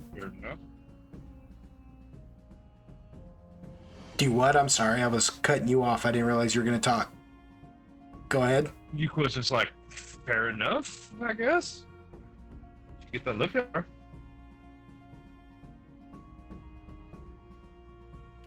So now you guys know that you have an enemy who knows everything about you. At least you two do. You two are aware of it. Zoltan is currently over there getting a handy from... No, he's over there chilling. Nice. No, we're not gonna... No, I'm editing that out. No, he's over there. He's over there, but he is being tended to by Shyla. She's just enamored with him right now. She's over there, like, giving him water and what? She's over there giving him water, sips of water, and just fanning him and just, you know what I mean? And even the bodyguard is, like, standing, like, next to you, Zoltan, like, out of respect. It's almost like he's just watching you to make sure that you're okay. Agargus, you're just kind of standing there, but... Chilling. Go ahead and roll me a listen. Am I to assume that you, Quill, and Android didn't say this all out loud? You guys are kind of whispering it amongst yourselves, right? Sure. Probably. Knowing them. Well, I imagine so. He doesn't, because he doesn't want they don't want Lord Veyron to necessarily know, but he's... Or me, but that's okay. Well, yeah, or the little fucking mushroom thing. Well, alright, listen here. I am going to mention, though, that Lord Veyron has been watching you guys, like, sit there and talk with each other with great interest. He is no fool. He is no fool either. He can see the cogs working in your heads as well. Mm-hmm. But, Agargus, go ahead and roll me a listen. Stats or skills? Though that is a skill. That's what I thought. 12. Whoa. I think you lied to me. It's in skills. Is it under skills? It's in skills, yeah, like in your skills tab, and everything is in alphabetical order, so just go to the L's. And I think You there's mean some. S's? Okay, go to your skills tab Yeah. And then roll a listen. a listen. Oh my god. Okay. I'm sitting here thinking, go to skills and roll skill thing, and I'm like, there's no skills thing. Skill. My bad. What planet am I on right now? I just Yo, I don't know. Yeah. Not the correct. There you go. so you're standing close enough that they can't because of the way you're made up. Nobody can really tell what you're doing or what, you know what I mean? Dancing. You're just kind of standing there, just kind of doing a little jig, bobbing. You can Yeah. you can feel the rhythm of the earth beating through your feet. You're just dancing with it, just kind of. But you Happy do, feet. and without them really realizing it, you listen and hear their entire conversation, and you realize that now you're aware that you guys were summoned here to kill an abomination, basically, that apparently people worship, and that Illithid, who you saw, you know what he looks like. He's, the one in the long black overcoat with the hat, and he wears all leathers, and he's got that cane with the crystal on it, that looks more like a riding crop. He, you know that thing stole all the information about you guys out of Android's mind. Meaning whatever Android knows about you now, he knows. Which I will say isn't much. You haven't been real forthcoming about yourself. But you have told him a little bit. He would know that you come from the West Underworld. He would know that you were sent there to aid Zoltan. So he thinks. He knows that, that you're traveling with him. He even knows what your abilities are because Android's watched you use them. And that because Android knows what your abilities are, now he knows what your abilities are. They don't know me, son. So this dude, shut up! No. so this dude who kidnapped you, basically, and put you in that room chained up or tied up, who caused you all that trouble, now knows about you.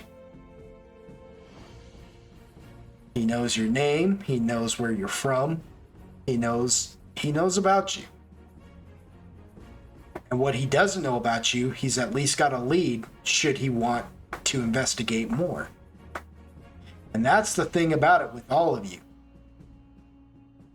That's the thing. What he doesn't know about you, what you don't know about each other, for instance, he knows enough that should he take a deeper interest, he's got a pretty good idea of where he can investigate. And for whatever reason, he's causing you trouble now. Because he just... know that this man has to die. He just screwed you out of this job. And it's at that point when you guys are thinking about that Valrune eventually says, so...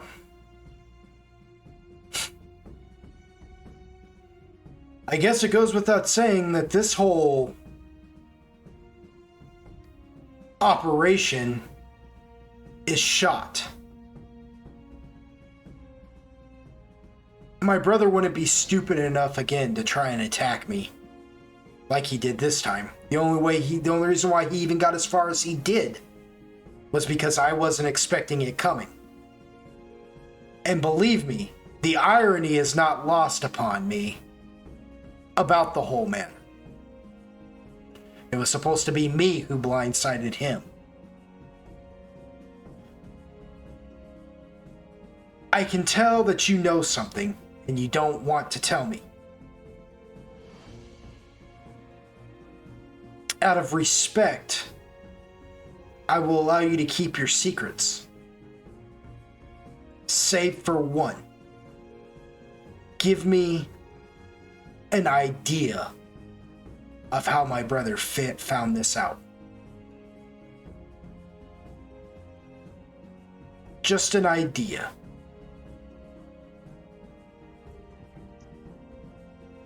Android's gonna kind of like step in on this one, and he's gonna look at you, Quill, kind of, and be like, "Do we really let this one go?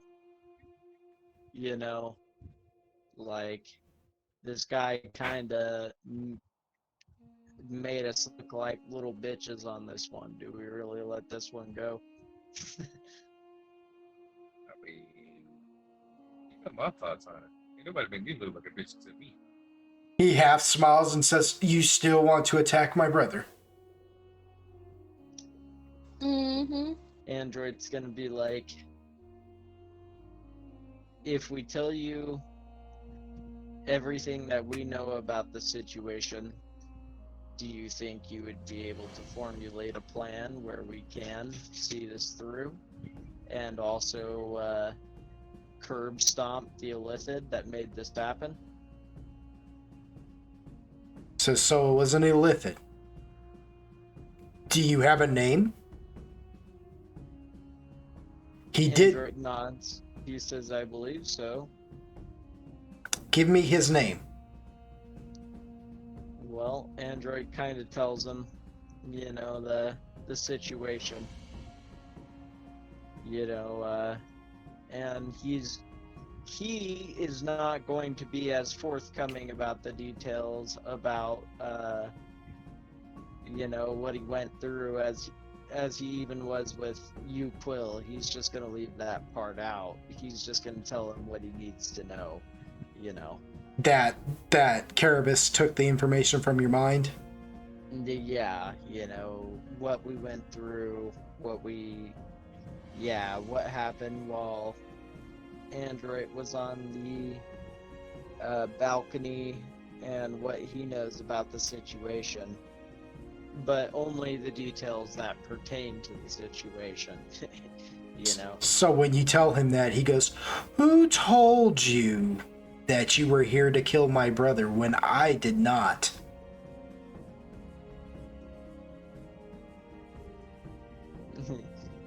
Says, you know.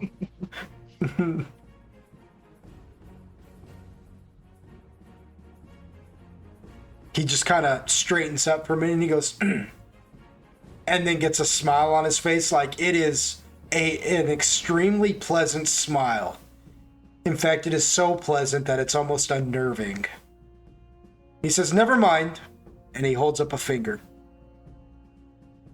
He says, "Don't trouble yourself with that detail. What I'd like to know is the name of the illithid." Android just looks tired, you know. Yeah. He's just tired. Just give me the name of the illithid. And we can start there. Oh, I thought Android knew the name of the illithid. He does. Well, the player doesn't know the name of the illithid. Oh. Carabas Aharak. Aharak. That's Carabas Aharak. You can say it right. Oh, When you say that, he goes, Osama bin Laden. yeah. there you go. Good one. He goes, "Huh. I know him. Yes, you guys played King's game. You guys played a game with him. The problem is he was playing King's game and you were only playing chips. That is the shame of it.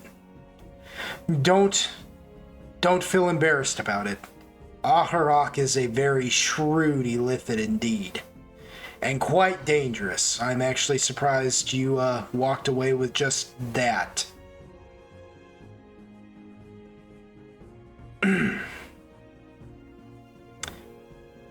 You should know, and I will warn you now, that you foiled his plans.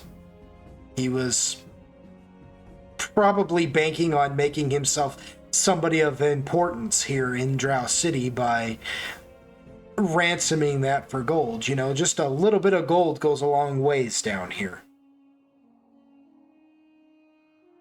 Yeah, that's what he kept fucking mumbling about. Yeah, he doesn't like to lose. And in a way, you did beat him. Though he found a way to take something more from you, I'm sure. And he looks you up and down, Android, and he can tell that you're tired. Like, you can see it on his face that he sees the strain in you right now. He says, so, it's always a tit for tat with that one. You've made an enemy. A very dangerous one. One who won't attack you head on like you're used to. He's going to come at you from the shadows. You're going to have to figure out how to be clever. Far more clever and devious than you ever thought you could imagine.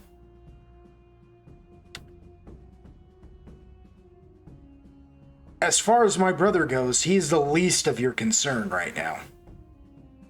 Sure, I could formulate a plan. We could try to enact it. But I don't think you're quite ready for that yet. I'm going to put a pin in this. And all that I ask is that you, when I ask for your services again, when I am ready, that you will be ready to assist me.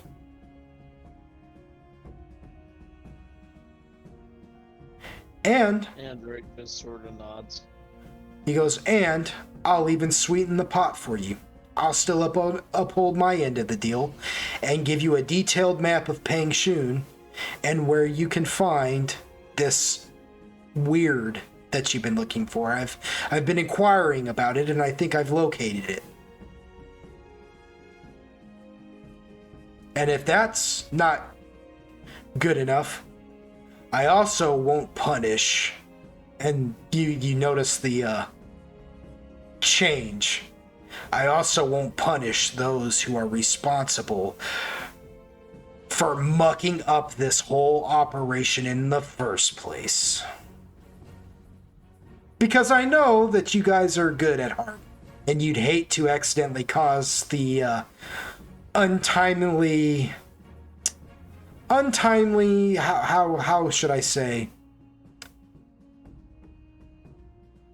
I don't want to part ways in a messy way with one of my employees.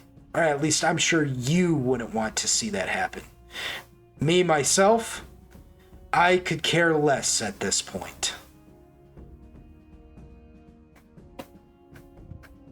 Android looks kind of shameful but relieved, you know. He goes, it'll be a small reprimand, maybe a demotion. A good spanking.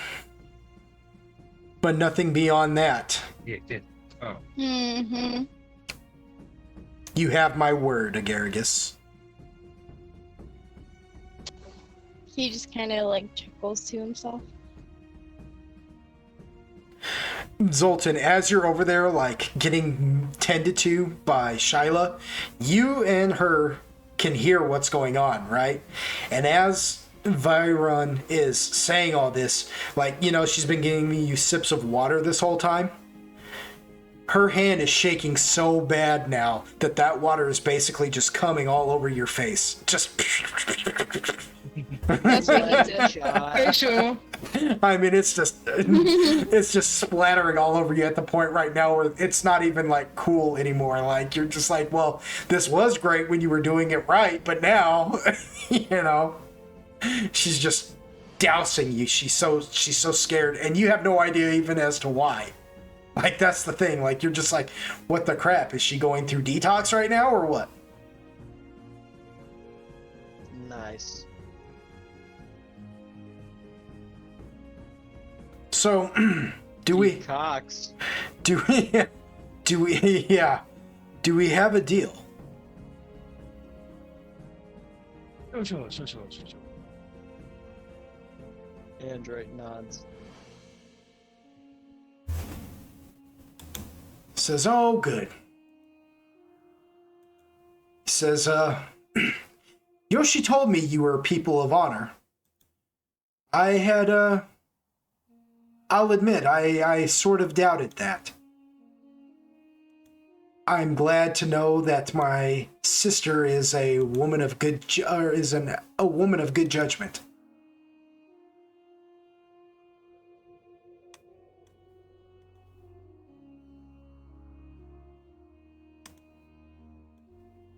Sure. She vouched for you. She looks at you, he looks at you, Yuquil. That's got to mean something, shouldn't it? Sure. Because with that said, I suppose I will offer lodgings for the night so you all can rest up. It seems to me that you all have had a trying day. I would apologize for it, but all I can really say is welcome to the underworld.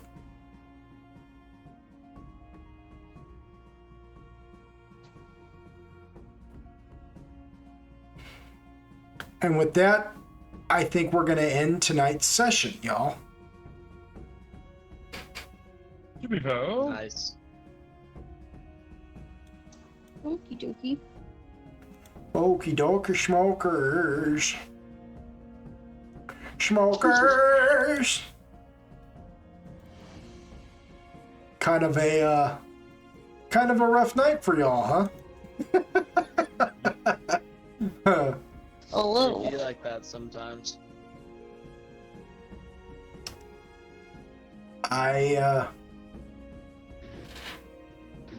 That was good in the first half. The second half killed me. I hate this. Oh, what the living crap. Yeah. I don't know. I probably hit the Mr. Roboto. Oh, that ain't good. Android has inner turmoil. Don't judge him. I mean, it happens.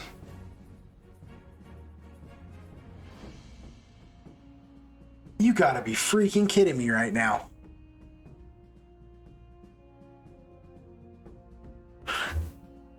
Oh, well, okay. So we're still on the air.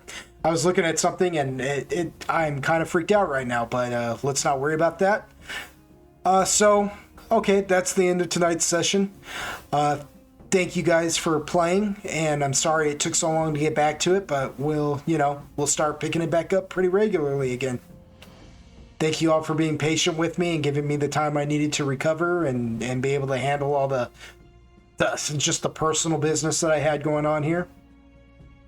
Thank you to you, the listeners out there, and if you guys are feeling a certain way, I'd really appreciate it if you guys could like, share, and subscribe. I'm blessed by all of y'all, and I'm blessed by my players, and we'll see you all next week.